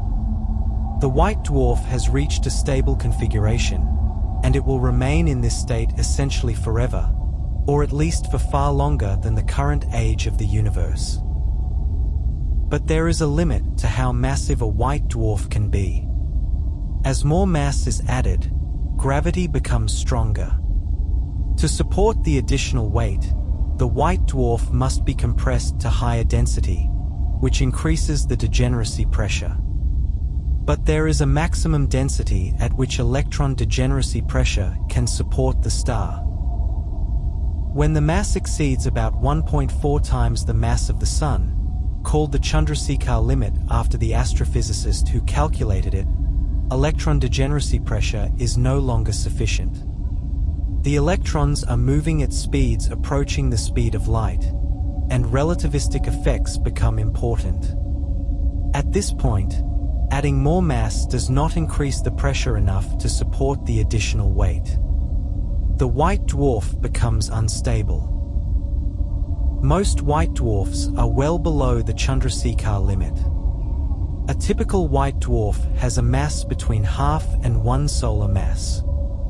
The Sun will leave behind a white dwarf of about 6/10 of a solar mass, having lost about 40% of its mass during the red giant and planetary nebula phases. The composition of a white dwarf depends on the progenitor star's mass and evolution. For stars like the Sun, the white dwarf is made of carbon and oxygen, the products of helium burning. More massive stars can produce white dwarfs with significant amounts of oxygen, neon, and magnesium. Less massive stars, if any have evolved far enough, would leave helium white dwarfs. A newly formed white dwarf is extremely hot, with a surface temperature of 100,000 degrees Celsius or more. But it is no longer generating energy through fusion. It shines only by radiating away its stored thermal energy. As it radiates, it cools. The cooling process is slow. White dwarfs have no convection, no way to efficiently transport heat from the interior to the surface. The heat must diffuse outward by conduction and radiation, and this takes billions of years. A white dwarf cools from 100,000 degrees to 10,000 degrees in about 1 billion years. Further cooling takes even longer. Eventually, over tens of billions of years, a white dwarf will cool to the point where it no longer emits visible light. It will become a black dwarf, a cold, dark stellar remnant. But the universe is only about 13.8 billion years old, not old enough for any white dwarf to have cooled to this state yet. All white dwarfs we observe are still glowing, still radiating heat. White dwarfs emit light across a broad spectrum, but their peak emission depends on temperature. Hot white dwarfs are blue or ultraviolet.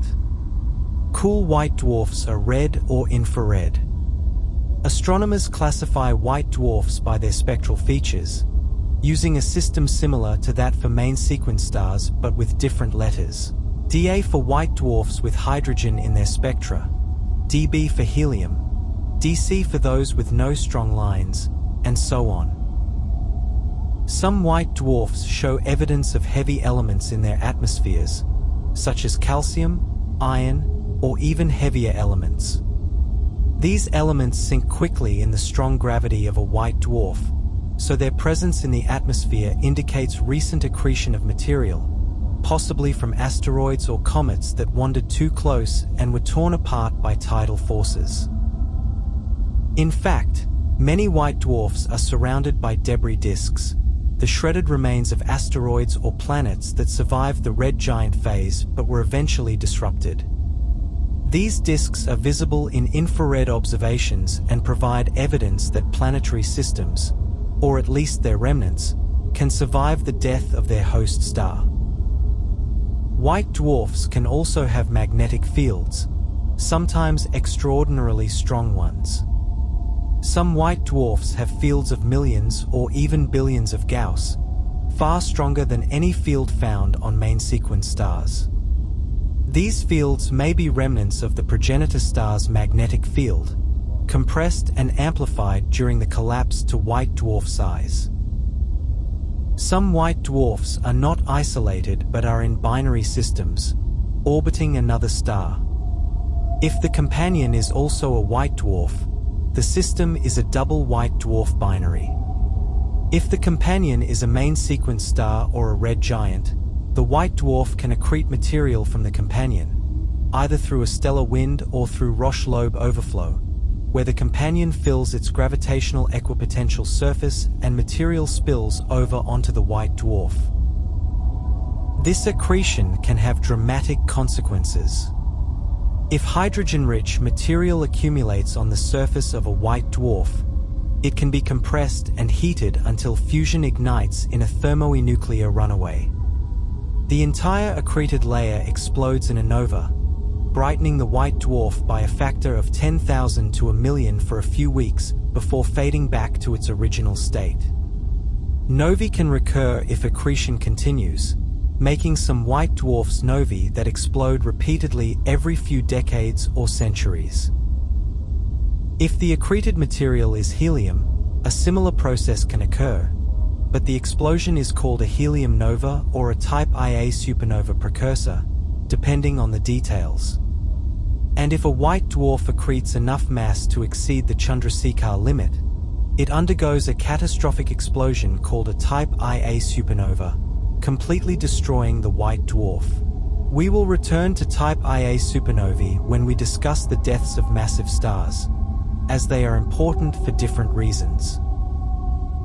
For isolated white dwarfs, the future is simple: slow cooling over tens of billions of years. There are no dramatic events, no explosions, no transformations. The white dwarf simply radiates away its heat, gradually fading from white to yellow to red to brown to black, eventually becoming a cold, inert lump of degenerate matter.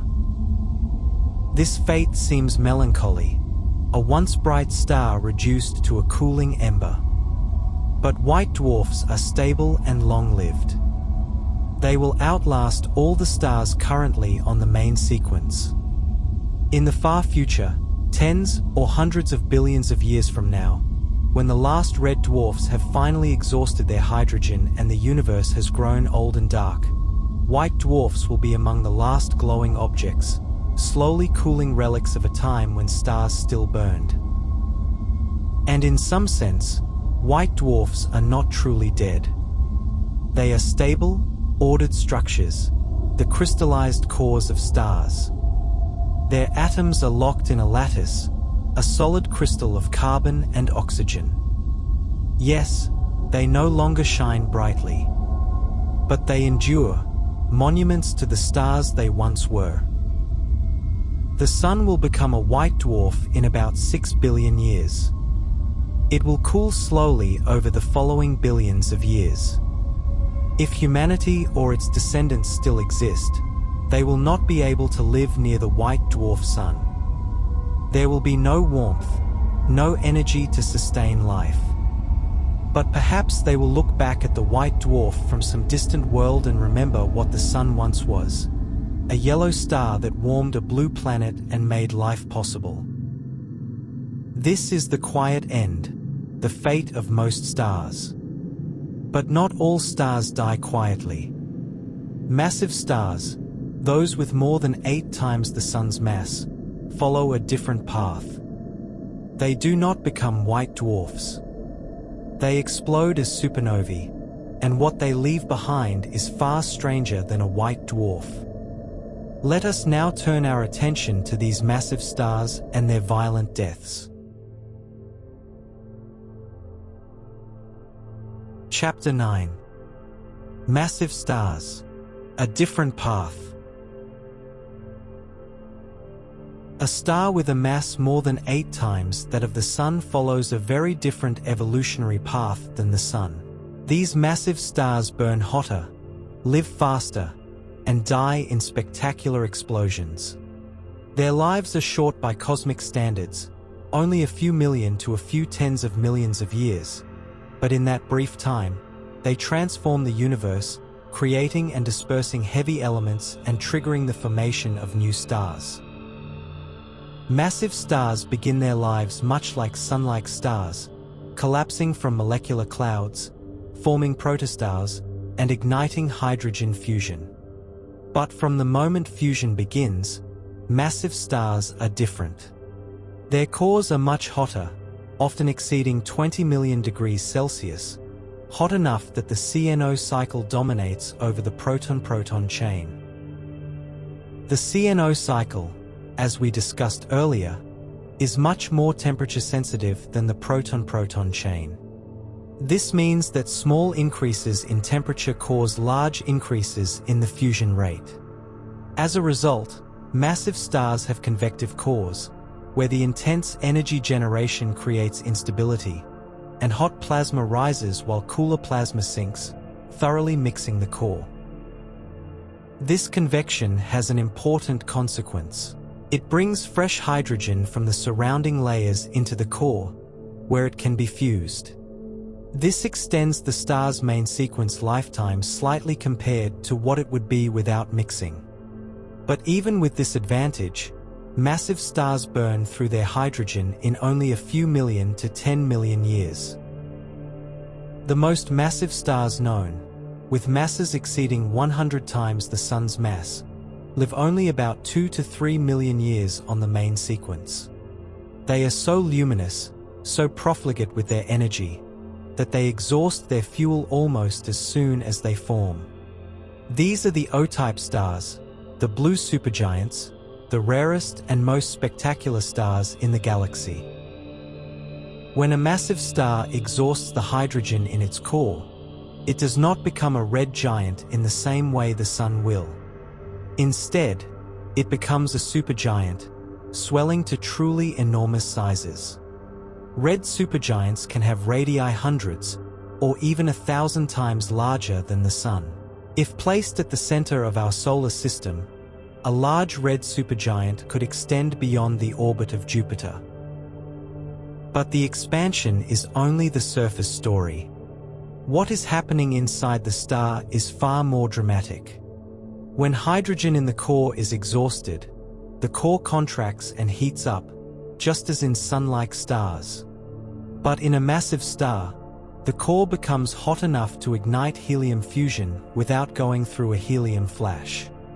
The core is not degenerate, so helium burning begins smoothly and proceeds steadily. Helium burning produces carbon and oxygen through the triple alpha process, as in Sun-like stars. But in massive stars, this is not the end. The core continues to contract after helium is exhausted, and the temperature rises further. When the core reaches about 600 million degrees Celsius, carbon fusion can begin. Carbon fusion is more complex than hydrogen or helium fusion.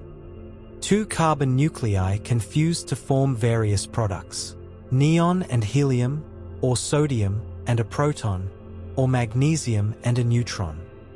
These reactions produce energy, supporting the core against gravity for a time. But carbon burning is less efficient than hydrogen or helium burning, and it proceeds faster. The carbon burning phase lasts only about 1,000 years. When carbon is exhausted, the core contracts again and heats further. At about 1 billion degrees, neon burning begins. Neon nuclei absorb high-energy photons and disintegrate, releasing helium nuclei. These helium nuclei then fuse with other neon nuclei, producing oxygen and magnesium. Neon burning lasts only about a year.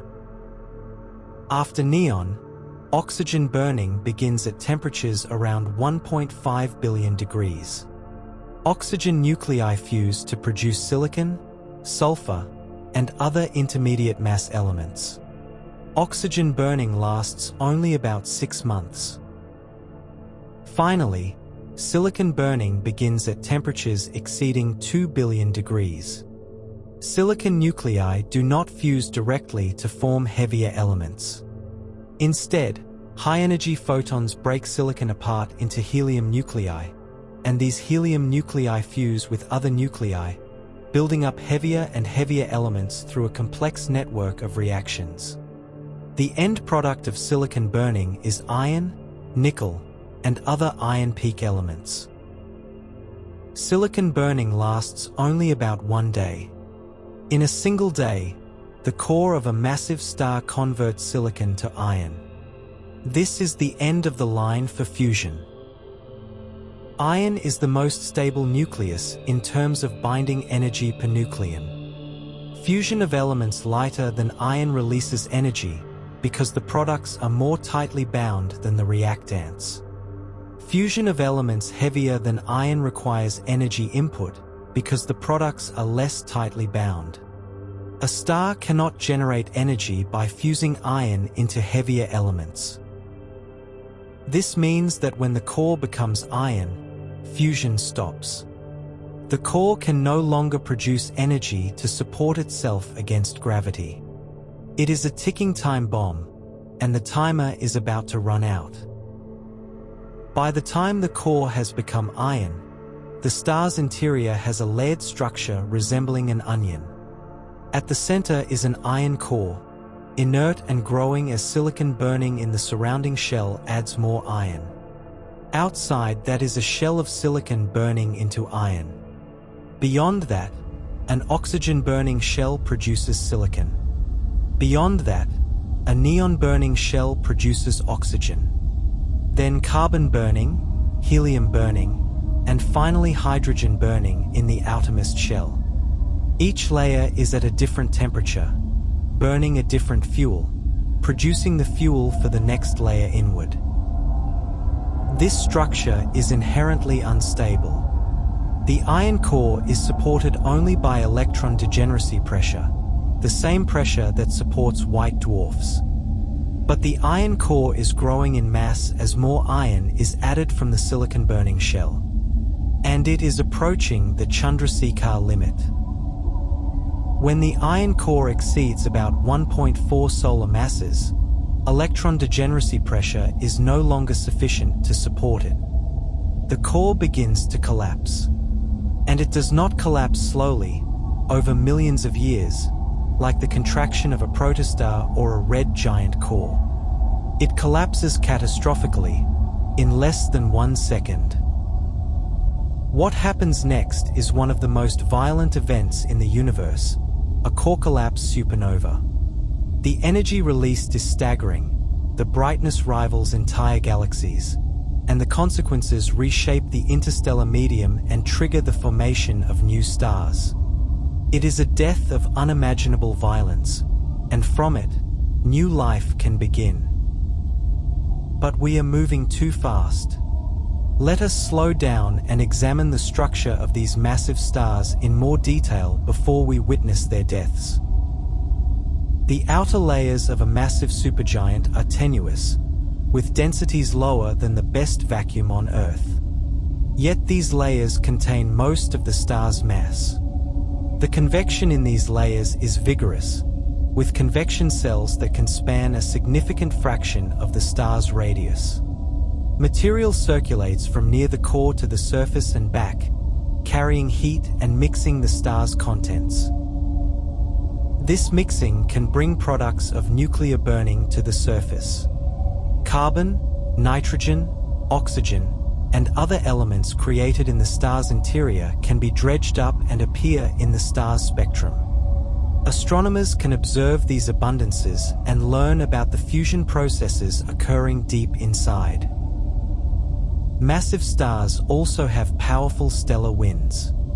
Radiation pressure from the star's intense luminosity drives material off the surface at speeds of hundreds, or even thousands of kilometers per second.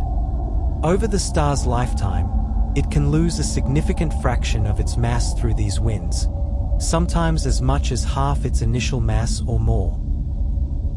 The most massive stars, particularly those in the final stages of their lives, can lose mass at rates of 1/10,000th of a solar mass per year or more. This mass loss can affect the star's evolution and its ultimate fate. A star that begins with 100 solar masses might lose so much mass that by the time it reaches its core collapse, it has only 20 or 30 solar masses remaining. Some massive stars become Wolf-Rayet stars, extremely hot, luminous stars with powerful winds and strong emission lines in their spectra.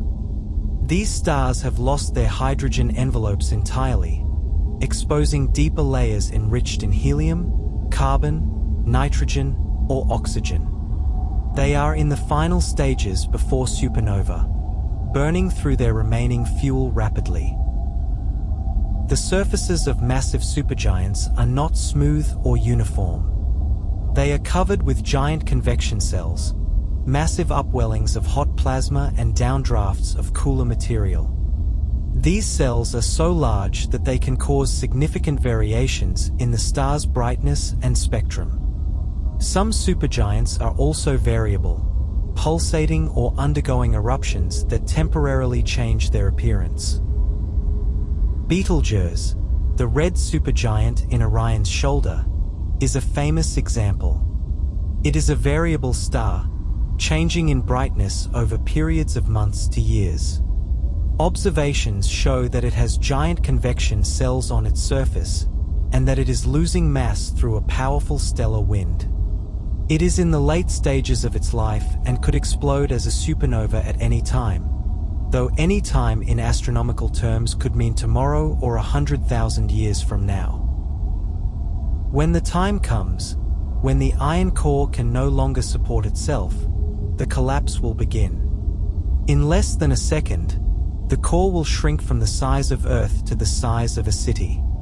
The outer layers will follow, falling inward at a significant fraction of the speed of light. And then, in a rebound of unimaginable violence, the collapse will reverse, and the star will explode. But before we witness that explosion, we should pause to appreciate what massive stars have accomplished during their brief lives. They have taken hydrogen and helium, the primordial elements of the universe, and transformed them into carbon, oxygen, neon, magnesium, silicon, and iron. They have created the elements that make up rocky planets, that form the minerals in Earth's crust, that are essential for life. Without massive stars, the universe would have only hydrogen and helium. There would be no carbon for organic molecules, no oxygen for water, no iron for planetary cores. The periodic table would be almost empty. Massive stars are the furnaces where the heavy elements are forged, and their deaths will distribute those elements across the galaxy, making future generations of stars, planets, and life possible. Let us now witness the death of a massive star, the supernova explosion that marks the end of its life and the beginning of something new. Chapter 10. Supernovae, the violent death. The iron core has grown too massive. It exceeds 1.4 solar masses, the Chandrasekhar limit. Electron degeneracy pressure, which has supported the core against gravity, is no longer sufficient. The core begins to collapse. What happens next occurs in less than 1 second, but it releases more energy than the star has produced in its entire lifetime. As the core collapses, its density increases rapidly. Electrons and protons are squeezed closer and closer together. At a certain density, something remarkable happens. Electrons and protons are forced to combine, forming neutrons and releasing neutrinos through a process called electron capture. The reaction is mediated by the weak nuclear force, the same force responsible for beta decay. This electron capture removes electrons from the degenerate electron gas, eliminating the very pressure that was supporting the core. The collapse accelerates. Within a fraction of a second, the core shrinks from roughly the size of Earth to about 20 kilometers in diameter, smaller than a city. The density reaches that of an atomic nucleus, about 100 trillion grams per cubic centimeter. A sugar cube-sized piece of this material would weigh as much as all of humanity. At this density, the core becomes incredibly stiff. Nuclear forces between neutrons create a resistance to further compression. The infalling material hits this incompressible core and rebounds, like a ball bouncing off a wall. But this is not a gentle bounce. The material is falling inward at speeds of up to 70,000 kilometers per second, a significant fraction of the speed of light. The rebound creates a shock wave, a wall of pressure and heat that propagates outward through the star. This shock wave should, in theory, blow the star apart.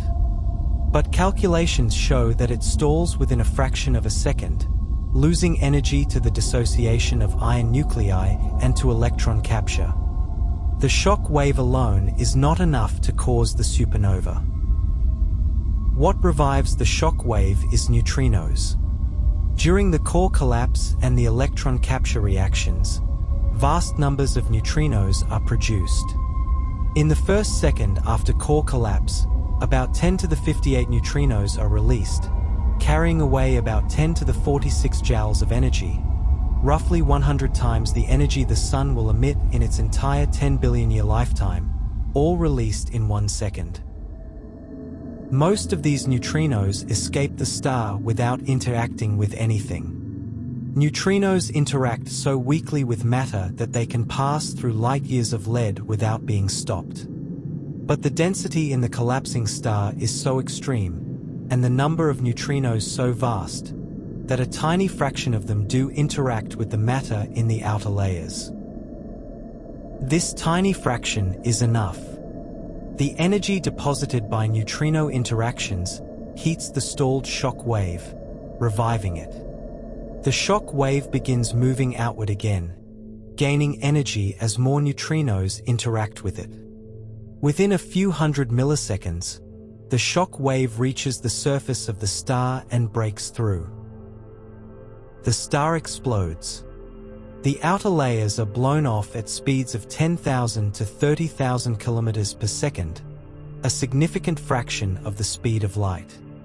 The explosion releases about 10 to the 44 joules of kinetic energy in the ejected material and about the same amount in electromagnetic radiation, mostly in the form of visible light and ultraviolet radiation.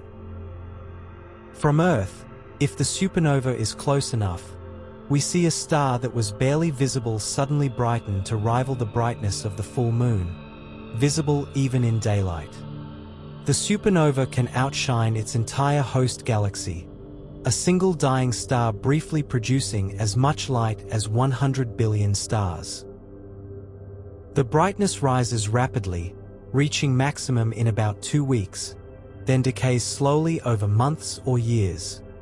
The light curve, the graph of brightness versus time, reveals details about the explosion.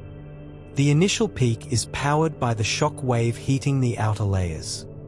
The subsequent decay is powered by radioactive decay of nickel-56 and cobalt-56, created in the explosion, decaying to stable iron-56. Supernova 1987A, which exploded in the Large Magellanic Cloud in 1987, was the closest supernova visible to the naked eye since 1604. Astronomers around the world observed it in detail, measuring its light curve, spectrum, and expansion rate. They also detected neutrinos from the explosion, the first time neutrinos from a supernova beyond our galaxy were observed, confirming theoretical predictions about core collapse supernovae.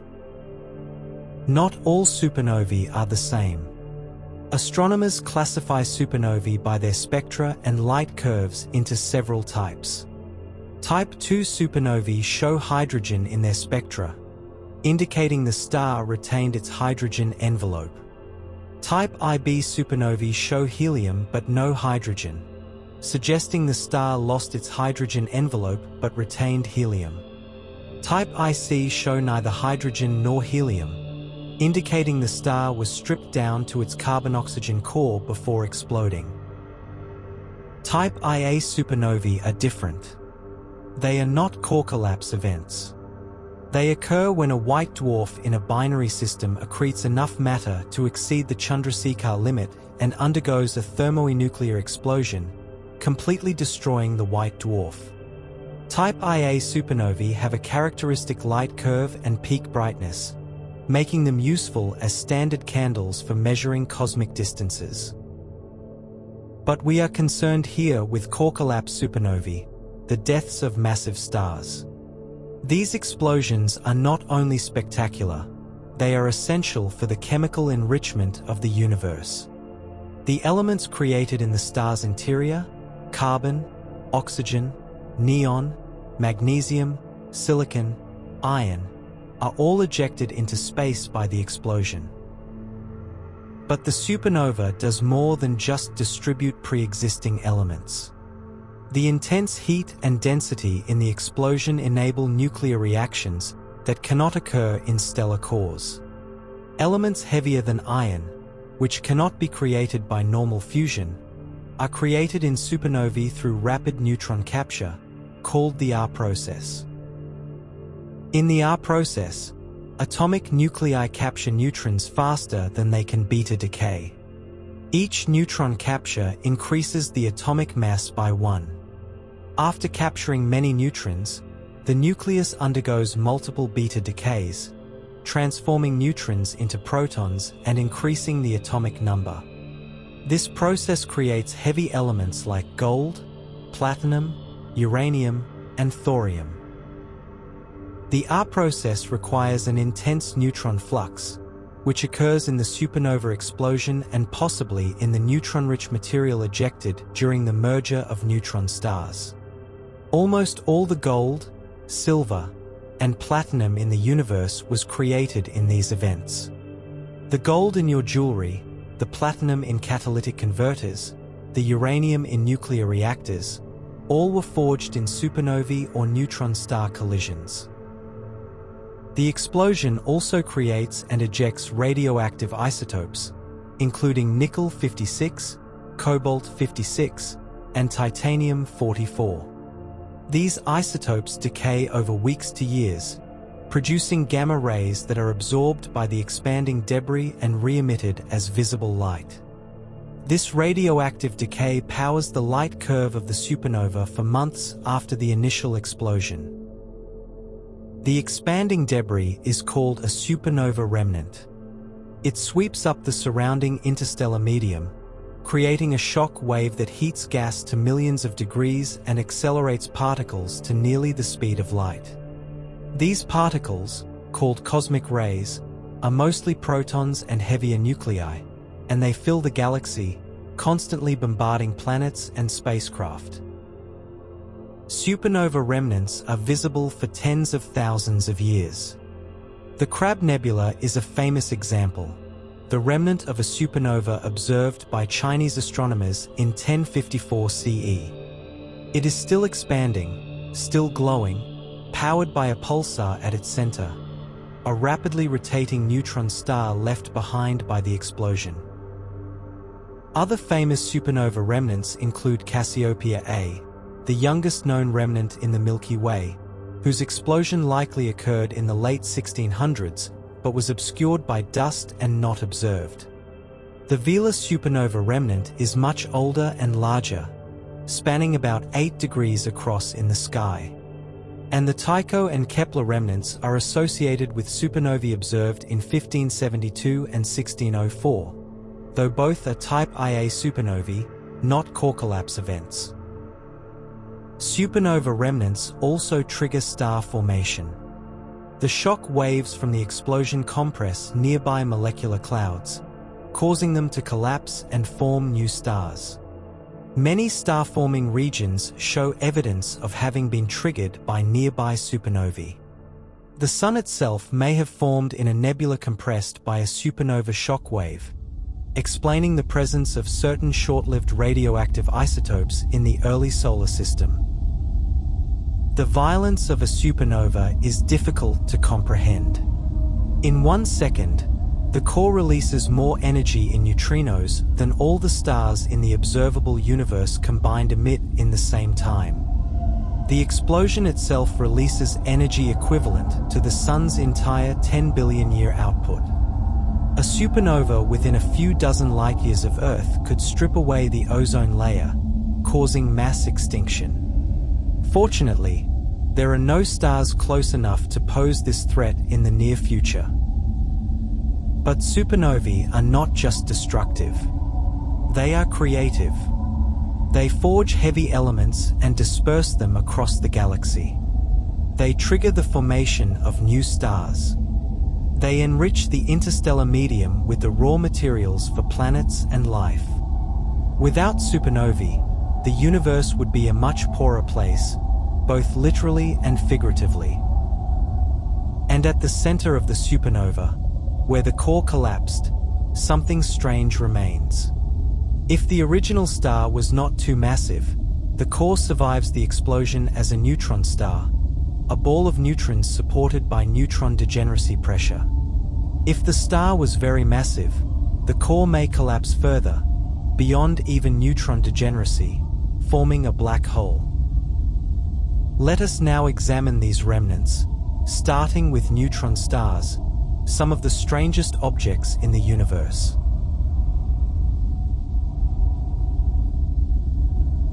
Chapter 11. Neutron Stars. Extreme Remnants.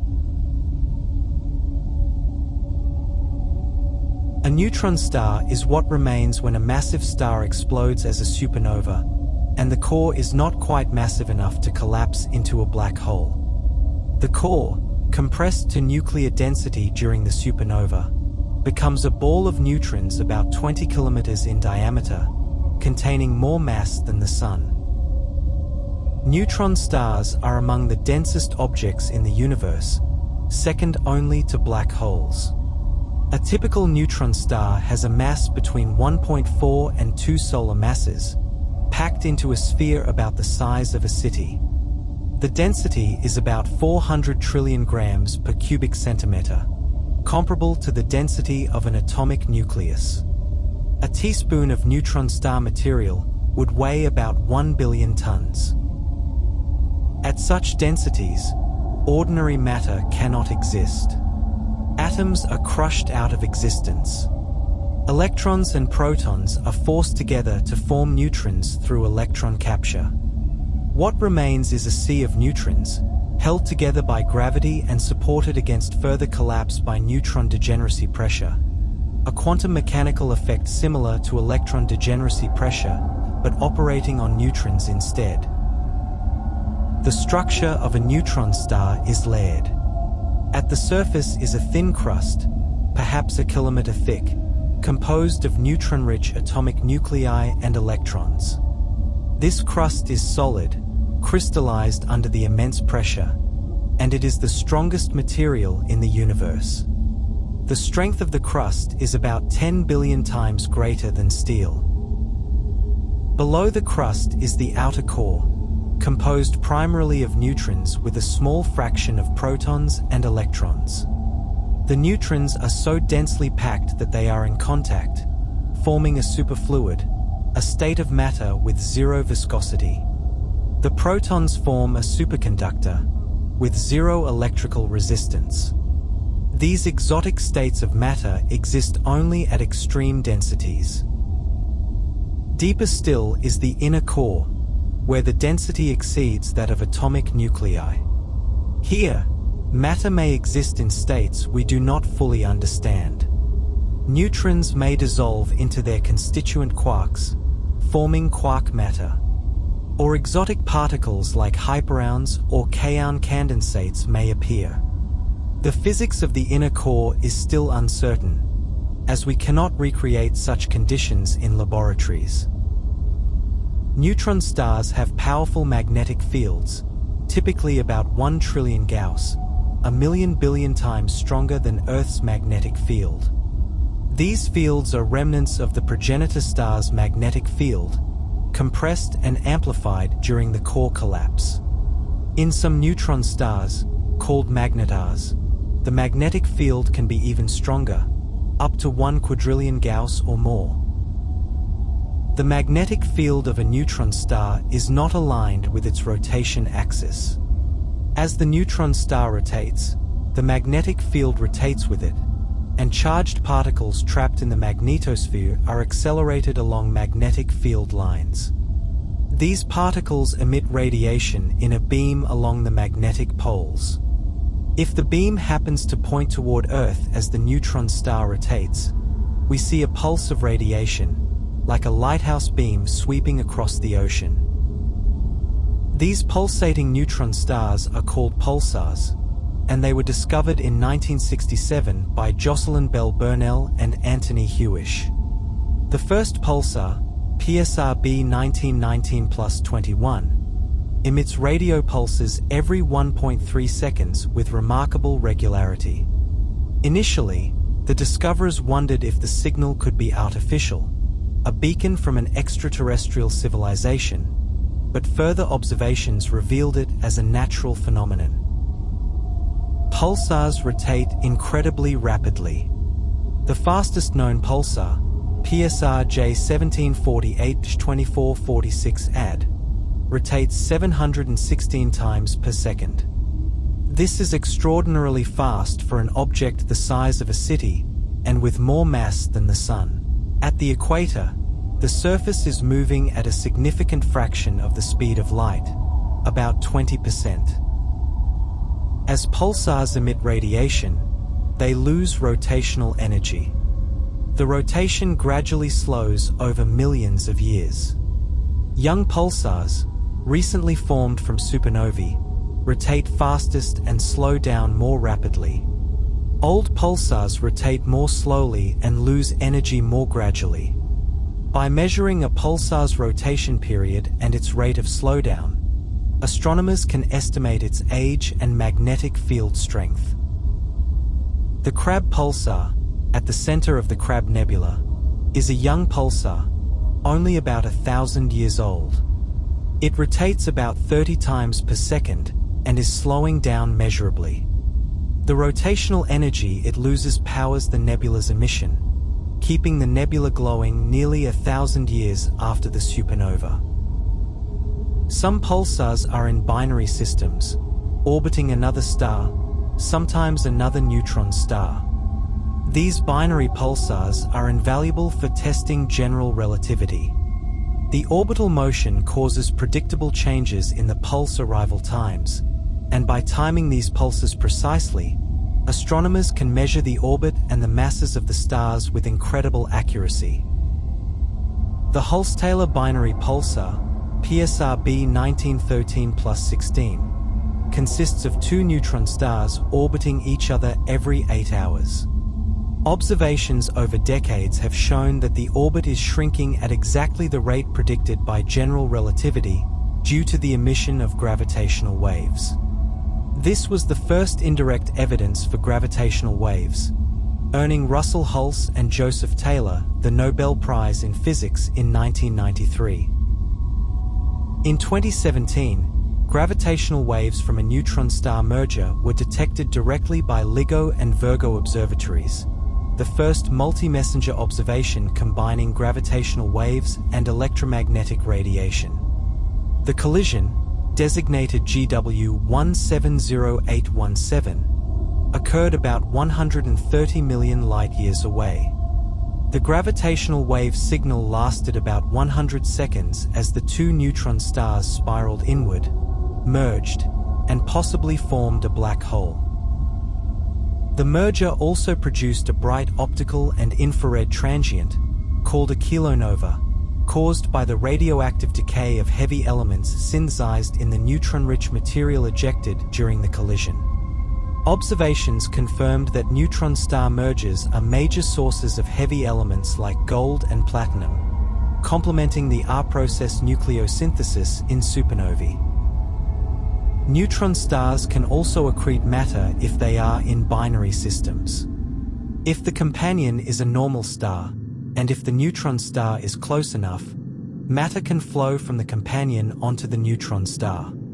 As this matter falls into the intense gravitational field, it is heated to millions of degrees and emits X-rays.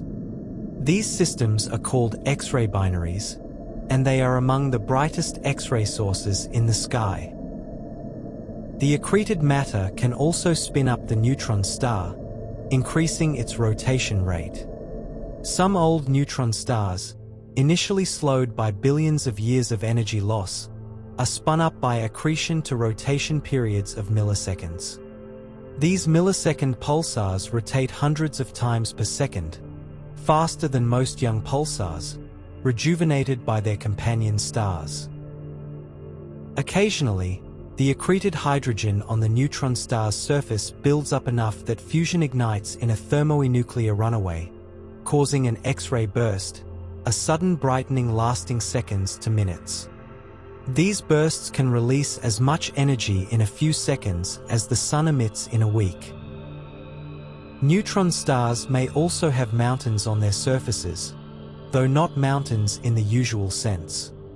The crust is so strong that it can support deviations from perfect sphericity, bumps or irregularities perhaps a few centimeters high. These may seem tiny, but on an object rotating hundreds of times per second, even a small asymmetry creates gravitational waves, carrying away rotational energy. The interior of a neutron star is a laboratory for extreme physics, conditions we cannot recreate on Earth. The superfluid neutrons, the superconducting protons, the possible quark matter, all represent states of matter at the boundaries of our understanding. Observations of neutron stars provide constraints on the equation of state of matter at nuclear densities, informing nuclear physics and fundamental theory. Neutron stars are also extremely precise clocks. Some millisecond pulsars are stable to within microseconds over years, rivaling the best atomic clocks on Earth. This stability makes them useful for testing general relativity, searching for gravitational waves, and even for navigation. In the future, spacecraft might use pulsars as beacons, a cosmic GPS. But there is a limit to how massive a neutron star can be.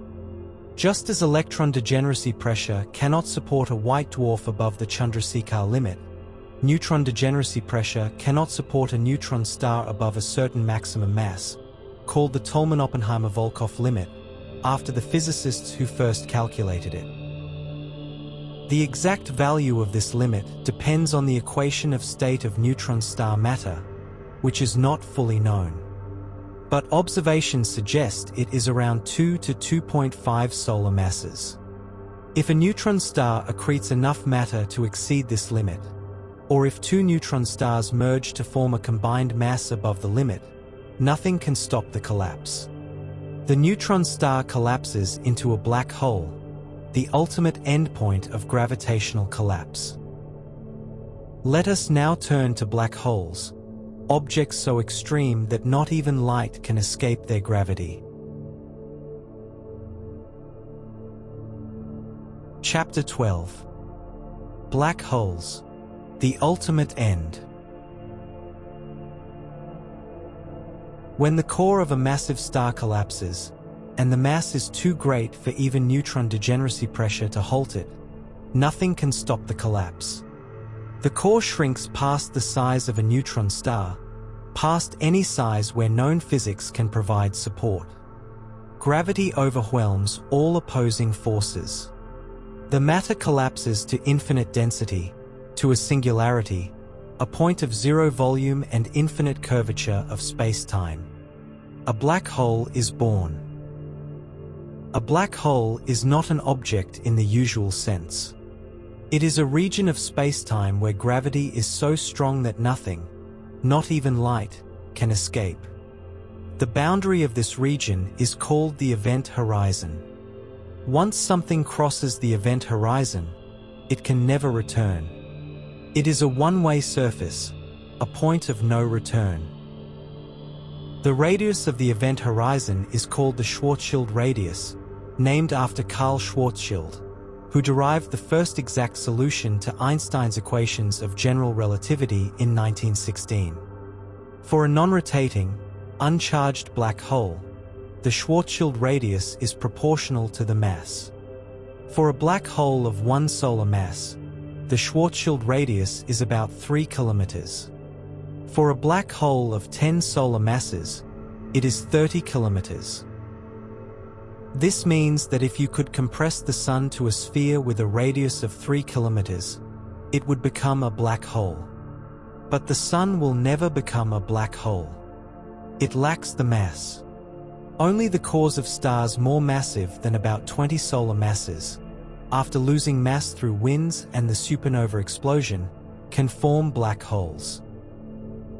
The event horizon is not a physical surface. There is nothing there, no barrier, no edge. An astronaut falling into a black hole would cross the event horizon without feeling anything special at that moment. But once across, they could never send a signal back. They could never escape.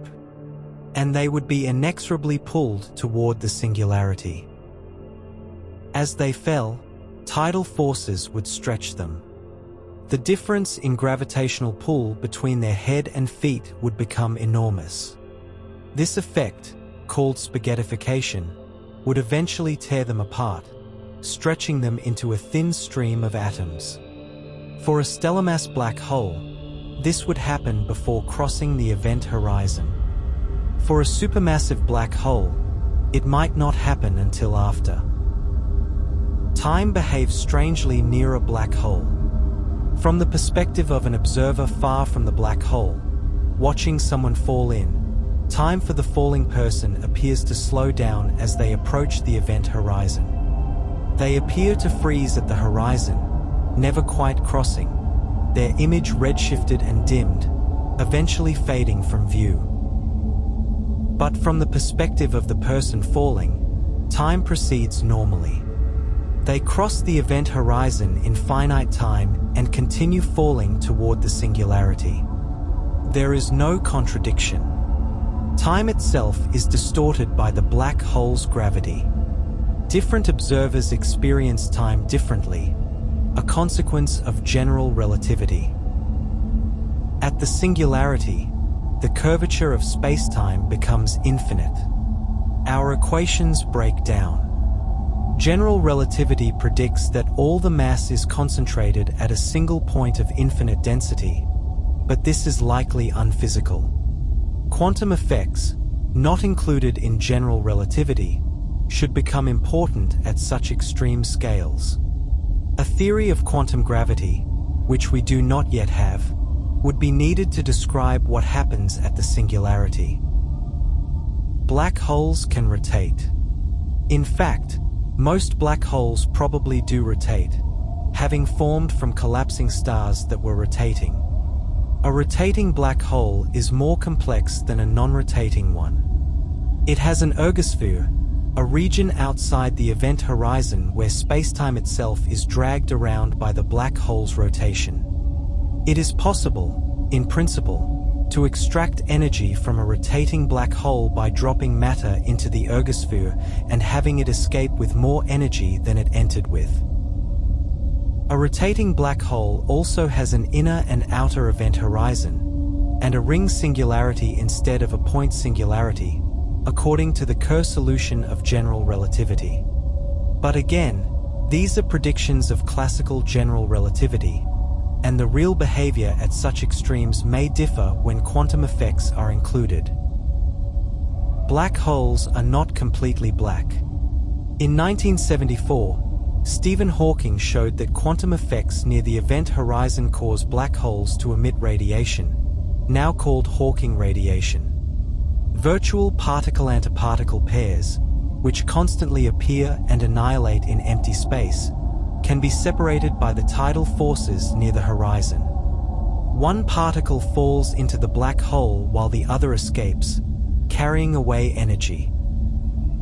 From a distance, this appears as thermal radiation emitted by the black hole. The temperature of this radiation is inversely proportional to the black hole's mass.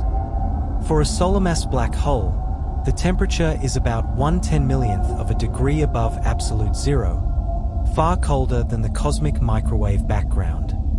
Such a black hole would absorb more radiation from the universe than it emits, and would grow rather than evaporate. But for a very small black hole, the Hawking temperature could be high. A black hole with the mass of a mountain would have a temperature of about 1 billion degrees and would evaporate in a fraction of a second in a burst of high-energy particles and gamma rays. There are no natural processes known to create such small black holes, though they were speculated to have formed in the early universe. For stellar mass black holes, Hawking radiation is negligible, and the black hole is effectively eternal, or at least will last far longer than the current age of the universe. But in the far, far future, if the universe expands forever and no more matter falls into black holes, they will slowly evaporate through Hawking radiation over timescales of 10 to the 67 years or more. How do we detect black holes if they emit no light? We detect them by their effects on nearby matter. In a binary system, if a black hole orbits a normal star, we can see the star wobbling due to the black hole's gravity. By measuring the orbit, we can infer the black hole's mass.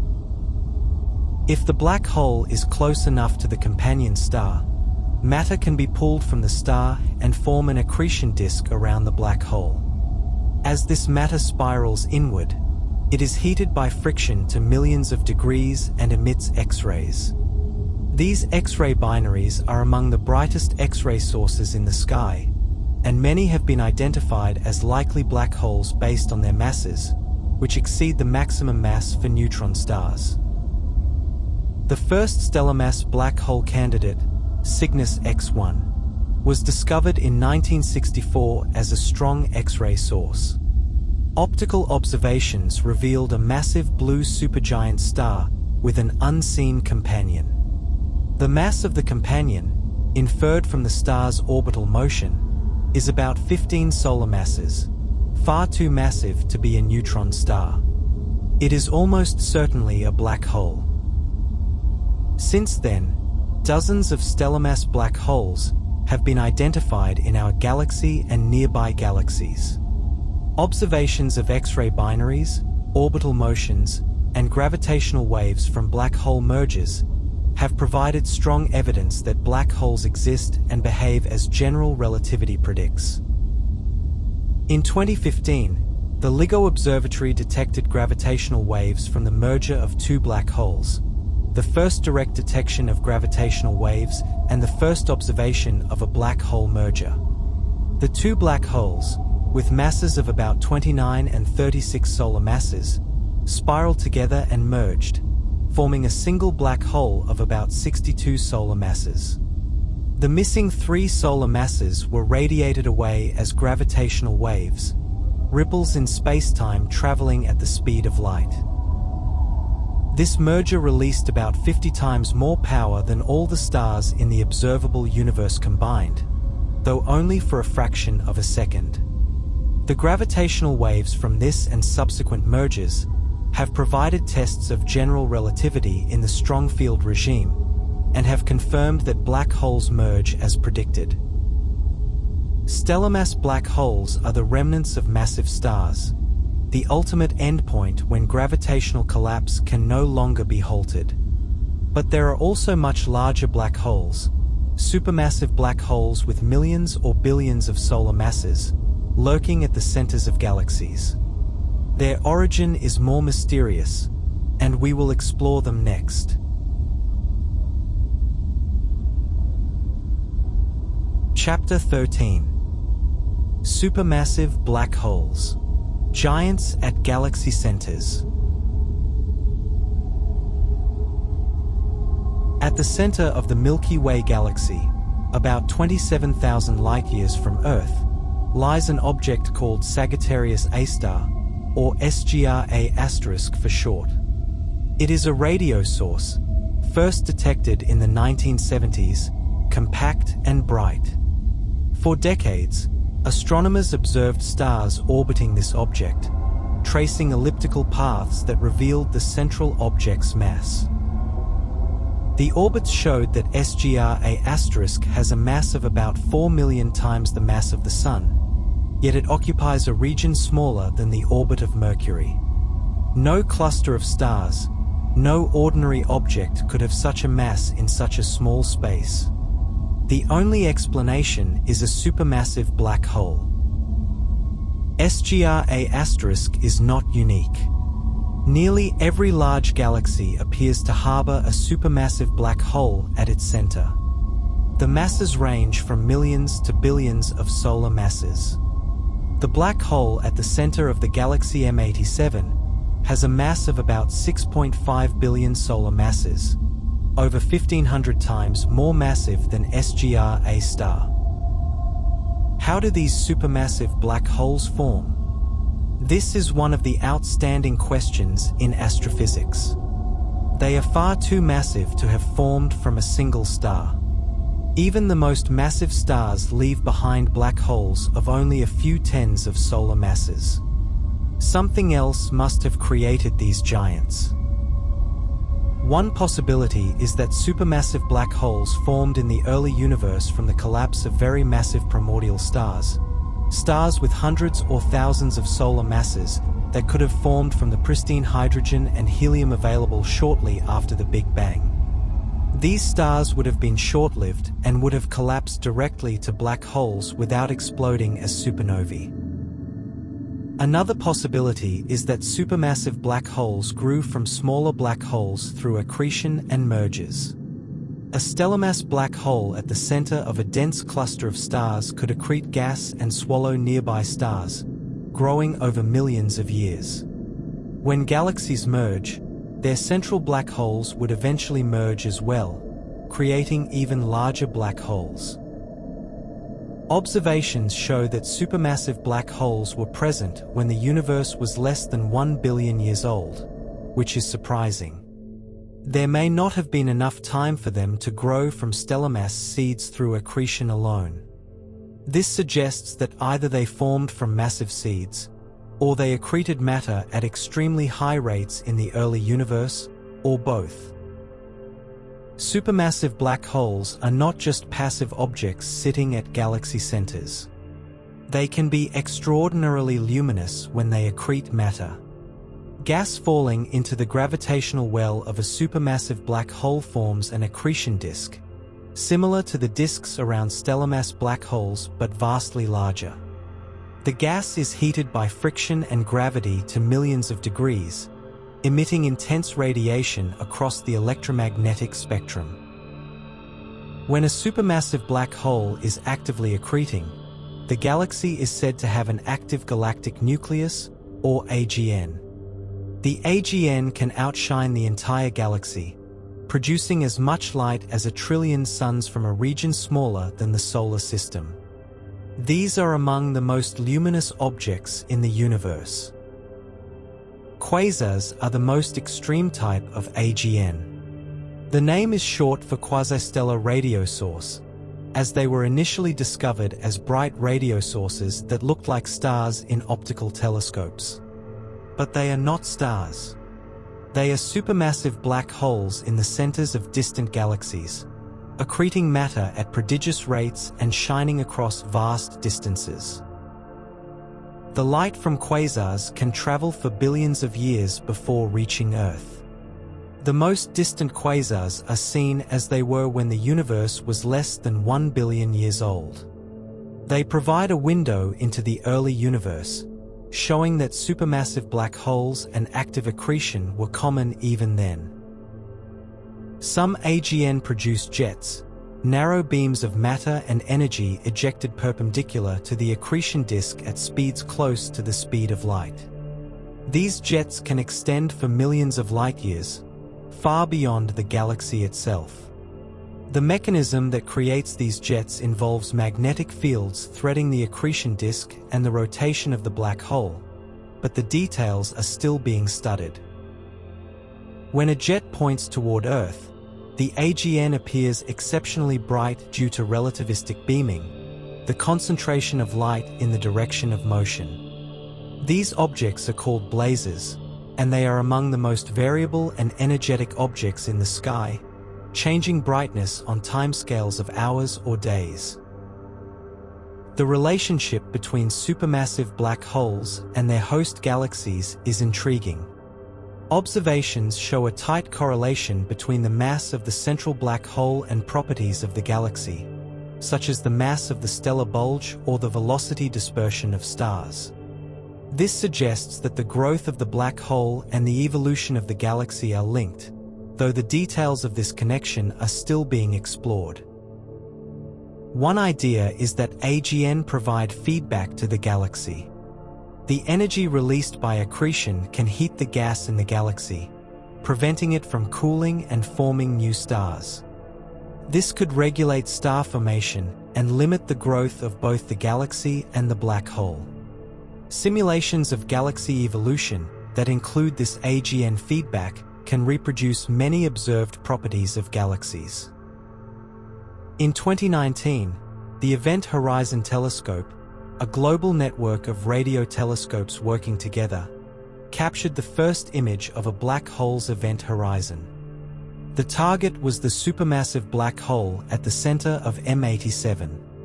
The image shows a ring of light surrounding a dark shadow, the black hole's silhouette against the glowing accretion disk.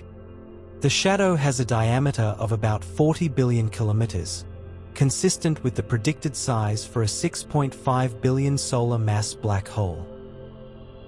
This image was a landmark achievement, directly confirming the existence of event horizons and providing a new way to study black holes and test general relativity. In 2022, the Event Horizon Telescope released an image of SGRA*, the black hole at the center of our own galaxy, showing a similar ring structure. Supermassive black holes are dynamic, feeding on gas, swallowing stars, merging with other black holes when galaxies collide. They shape the evolution of galaxies, regulate star formation, and create some of the most energetic phenomena in the universe. And they will endure long after the stars have died, perhaps the last luminous objects in the universe, shining faintly from accretion as they orbit each other in empty galaxies in the far future. But we are getting ahead of ourselves. We have explored the deaths of stars, the formation of white dwarfs, neutron stars, and black holes. Now we must consider what happens to all the material ejected by dying stars. We must explore the cycle of stellar recycling, how death gives rise to new life, how the ashes of old stars become the seeds of new ones.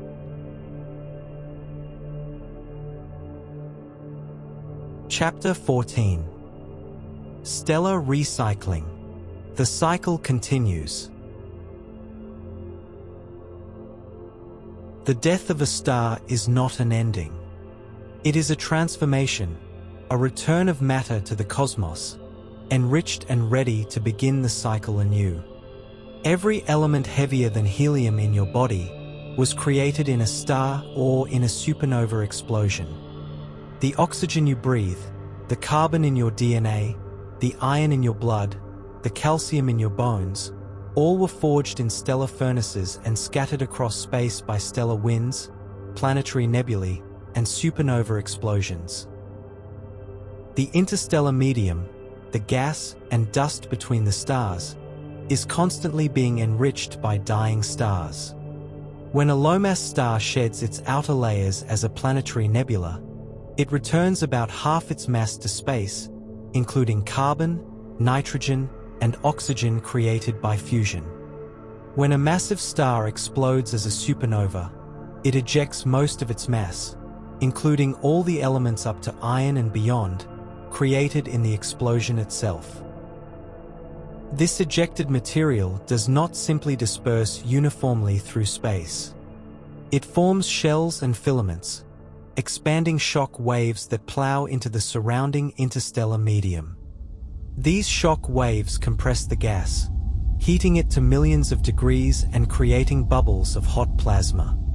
Over time, the ejected material mixes with the existing gas, enriching it with heavy elements. The Sun formed from such enriched material about 4.6 billion years ago. The nebula that collapsed to form the Sun contained not just hydrogen and helium from the Big Bang, but carbon, oxygen, silicon, iron, and all the other elements created by previous generations of stars. Without this enrichment, there would be no rocky planets, no Earth, no life. Astronomers classify stars by their metallicity, a term that means the abundance of elements heavier than helium. Despite the name, metallicity includes all heavy elements, not just metals in the chemical sense.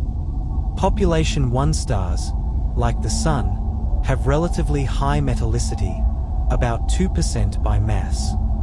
They formed recently from enriched material and are found in the disks of galaxies.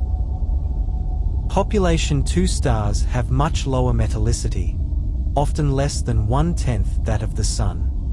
They are old stars, formed early in the galaxy's history when there had been fewer generations of stars to enrich the interstellar medium. They are found in the galactic halo and in globular clusters, ancient collections of stars that orbit the galaxy. There may also be population 3 stars, hypothetical stars that formed from primordial gas containing no heavy elements at all, only hydrogen and helium. These stars would have been very massive and very short-lived, and none have been observed directly. But they must have existed as the first stars in the universe, and their supernovae would have created the first heavy elements, seeding the universe for the next generation. The cycle of stellar birth and death is ongoing. Even now, stars are forming in molecular clouds throughout the galaxy. Even now, stars are dying, some quietly as white dwarfs, others violently as supernovae. The material they return to space will eventually be incorporated into new stars, new planets, perhaps new life. Star formation is triggered by the same processes that shaped the first stars billions of years ago: gravity, turbulence, shock waves. But there is an additional trigger that was not present in the early universe: supernova shock waves. When a massive star explodes, the shock wave can compress nearby molecular clouds, causing them to collapse and form new stars. Many star-forming regions show evidence of triggered star formation. The shock waves create dense regions within the clouds, and these regions collapse to form protostars. In this way, the death of one generation of stars directly leads to the birth of the next. The cycle is self-sustaining, each generation triggering and enriching the next. The rate of star formation in a galaxy depends on the availability of cold, dense gas. In the Milky Way, about 1 to 3 new stars form per year, on average. In starburst galaxies, where conditions favor rapid star formation, hundreds or even thousands of stars can form per year. In elliptical galaxies, which have used up most of their gas, star formation has nearly ceased, and the galaxy is dominated by old, red stars. Over cosmic time, the metallicity of the universe has increased. Each generation of stars enriches the interstellar medium further. The first stars had no heavy elements. The next generation had trace amounts. By the time the Sun formed, about 9 billion years after the Big Bang, the interstellar medium had been enriched to about 2% heavy elements by mass. This enrichment is crucial for planet formation. Rocky planets like Earth require silicon, iron, magnesium, and other heavy elements. Gas giant planets have cores of rock and ice. Even life, at least as we know it, requires carbon, nitrogen, oxygen, phosphorus, and many other elements. None of these could exist without stars to create them. But the cycle has limits. Not all the matter returned to space by dying stars is available for new star formation. Some is locked up in white dwarfs, neutron stars, and black holes, stellar remnants that will never return to the cycle. Some is ejected from galaxies by supernova explosions and AGN feedback, lost to the intergalactic medium. Over billions of years, galaxies slowly run out of gas. Star formation declines. The most massive stars, which live only a few million years, are the first to disappear. Then intermediate mass stars. Eventually, only low-mass red dwarfs will remain, slowly burning their hydrogen over trillions of years. In the far future, tens or hundreds of billions of years from now, the last stars will form. The universe will grow darker as existing stars exhaust their fuel and no new stars replace them. White dwarfs will cool to black dwarfs. Neutron stars will continue their slow cooling. Black holes will persist, slowly evaporating through Hawking radiation over timescales so vast that they dwarf the current age of the universe. But we are speaking of the far future, timescales almost beyond comprehension. For now, the cycle continues. Stars are born, stars die, and the material is recycled, over and over, enriching the cosmos with each iteration. Consider the atoms in your body. The hydrogen in your body, the simplest and most abundant element, was mostly created in the Big Bang, about 13.8 billion years ago. It has been part of the universe since almost the beginning, cycling through gas clouds, stars, and space. The carbon in your body was created by helium fusion in a red giant star, perhaps billions of years ago. When that star died, it shed its outer layers as a planetary nebula, and the carbon was dispersed into space.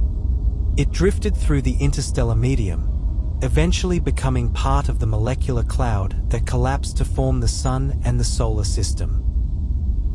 The oxygen you breathe was created by similar processes, fusion in stars and ejection in stellar winds or supernovae. The iron in your hemoglobin, the protein that carries oxygen in your blood, was created in a supernova explosion. That iron was part of a massive star that lived fast and died violently, scattering its contents across light years of space. Eventually, some of that iron, along with silicon, magnesium, and other elements, condensed into dust grains, then into larger particles, then into planetesimals, and finally into Earth. Billions of years later, through the processes of geology and biology, that iron became part of a living organism, part of you. You are not separate from the cosmos. You are made of it. Every atom in your body has a history that stretches back billions of years, through stars and supernovae, through space and time, to the very beginning of the universe.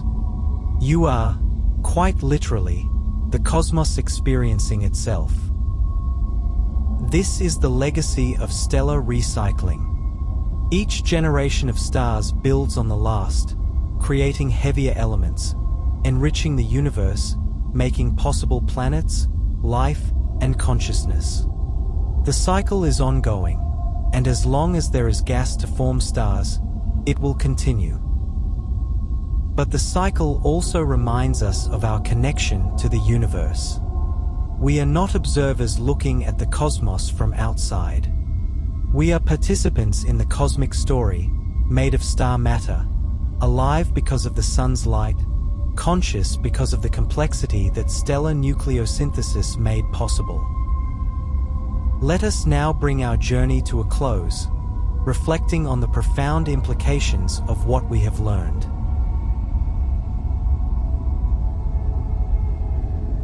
Chapter 15. We are made of stars. We have followed the complete life cycle of stars, from their birth in collapsing clouds of gas and dust, through billions of years of steady fusion on the main sequence, to their final deaths as white dwarfs, neutron stars, or black holes. We have witnessed the quiet fading of sun-like stars and the violent explosions of massive ones. We have explored the remnants left behind, the stellar corpses that will endure for eons. What have we learned from this journey? Perhaps most fundamentally, we have learned that stars are not eternal. They are born, they live, and they die. The night sky, which seems unchanging on human timescales, is actually dynamic on cosmic timescales. The stars we see tonight are different from the stars that shone on the dinosaurs, and they will be different from the stars that shine billions of years from now. We have learned that stars are engines of creation. They transform simple elements into complex ones through the alchemy of nuclear fusion. Hydrogen becomes helium, helium becomes carbon and oxygen, and in the most massive stars, fusion continues up to iron. Supernovae create elements heavier than iron, forging gold, platinum, and uranium in their explosive deaths. These elements are not locked away in stellar cores. They are returned to space, enriching the interstellar medium, becoming available for new stars, new planets, new possibilities. The cycle of stellar birth, death, and rebirth is the cycle that created the material world, that made planets like Earth, that made life possible. Carl Sagan famously said, "We are made of star stuff," and this is not metaphor. It is literal truth. The atoms in your body were created in stars. The carbon that forms the backbone of every organic molecule was fused from helium in a red giant. The oxygen you breathe was created by fusion and scattered by stellar winds or supernovae. The iron in your blood was forged in a supernova explosion.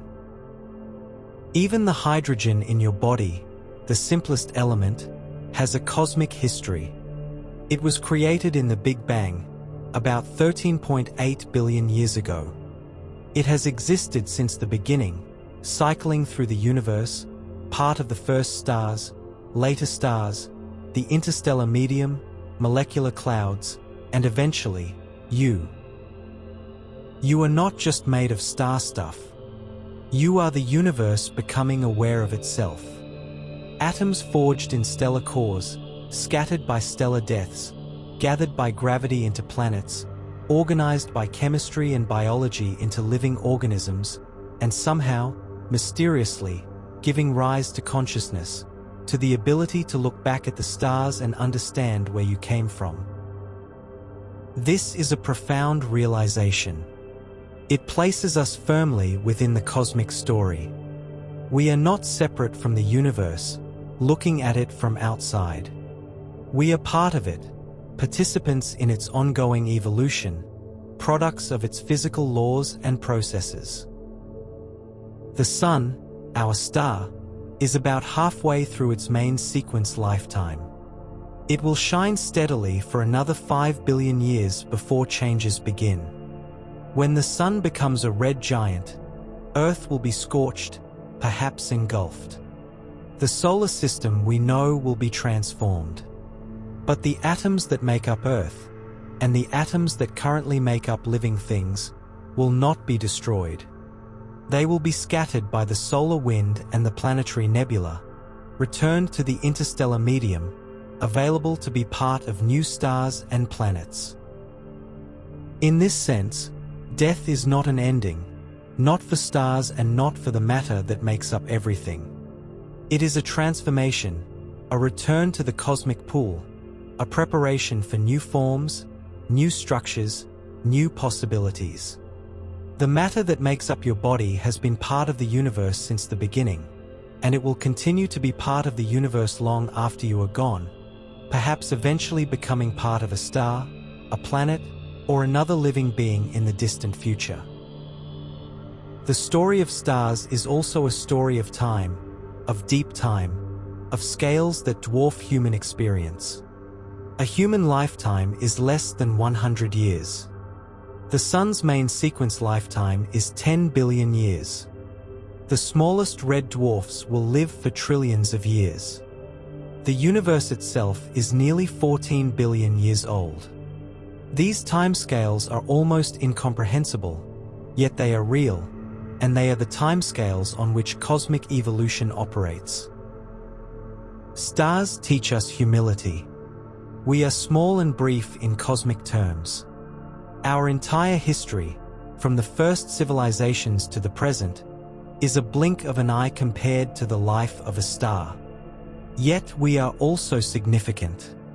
We are the product of billions of years of cosmic evolution, of countless stellar generations, of the precise conditions that allow complexity and consciousness to emerge. Stars also teach us unity. The same laws of physics that govern the fusion in stellar cores also govern the chemistry in our bodies. The same atoms that exist in distant stars exist here on Earth, in the air you breathe, the water you drink, the ground beneath your feet. There is no fundamental difference between the matter here and the matter in the farthest galaxy. It is all part of the same universe, governed by the same rules. As you look at the night sky, remember what you have learned. Those points of light are not just distant objects. They are nuclear furnaces, fusing hydrogen into helium, creating energy and light that have traveled across space to reach your eyes. Some are young, recently formed, burning bright and blue. Others are old, red giants nearing the end of their lives. A few are supernovae, explosions so bright they can be seen across the universe. And remember that you are connected to those stars.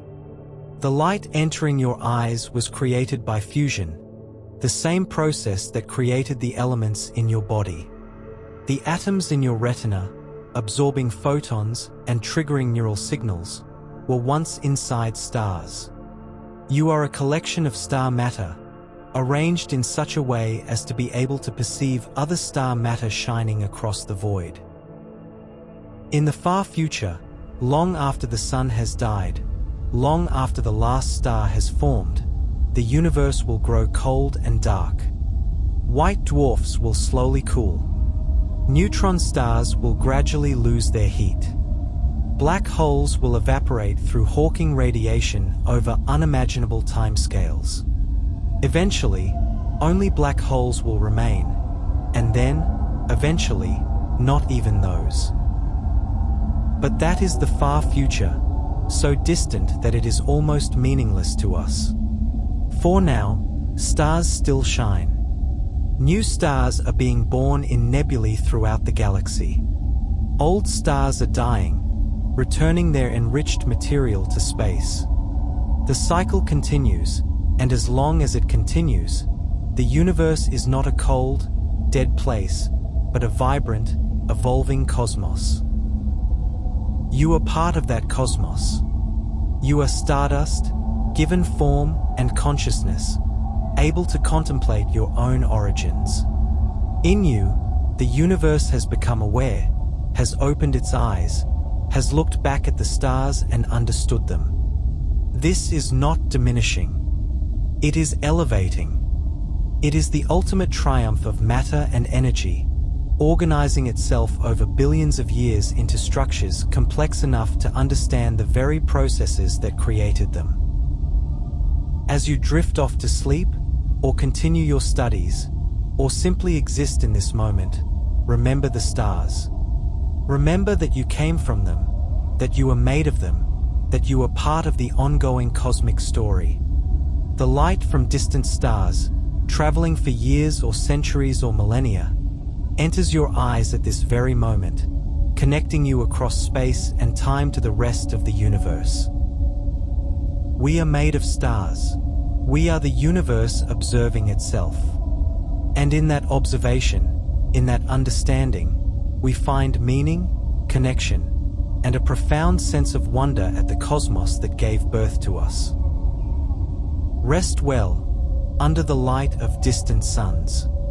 Dream of nebulae and supernovae, of fusion and gravity, of atoms forged in stellar cores and scattered across the galaxy. And know that you are part of it all, intimately and fundamentally, now and forever. Good night, and may the stars guide you, always.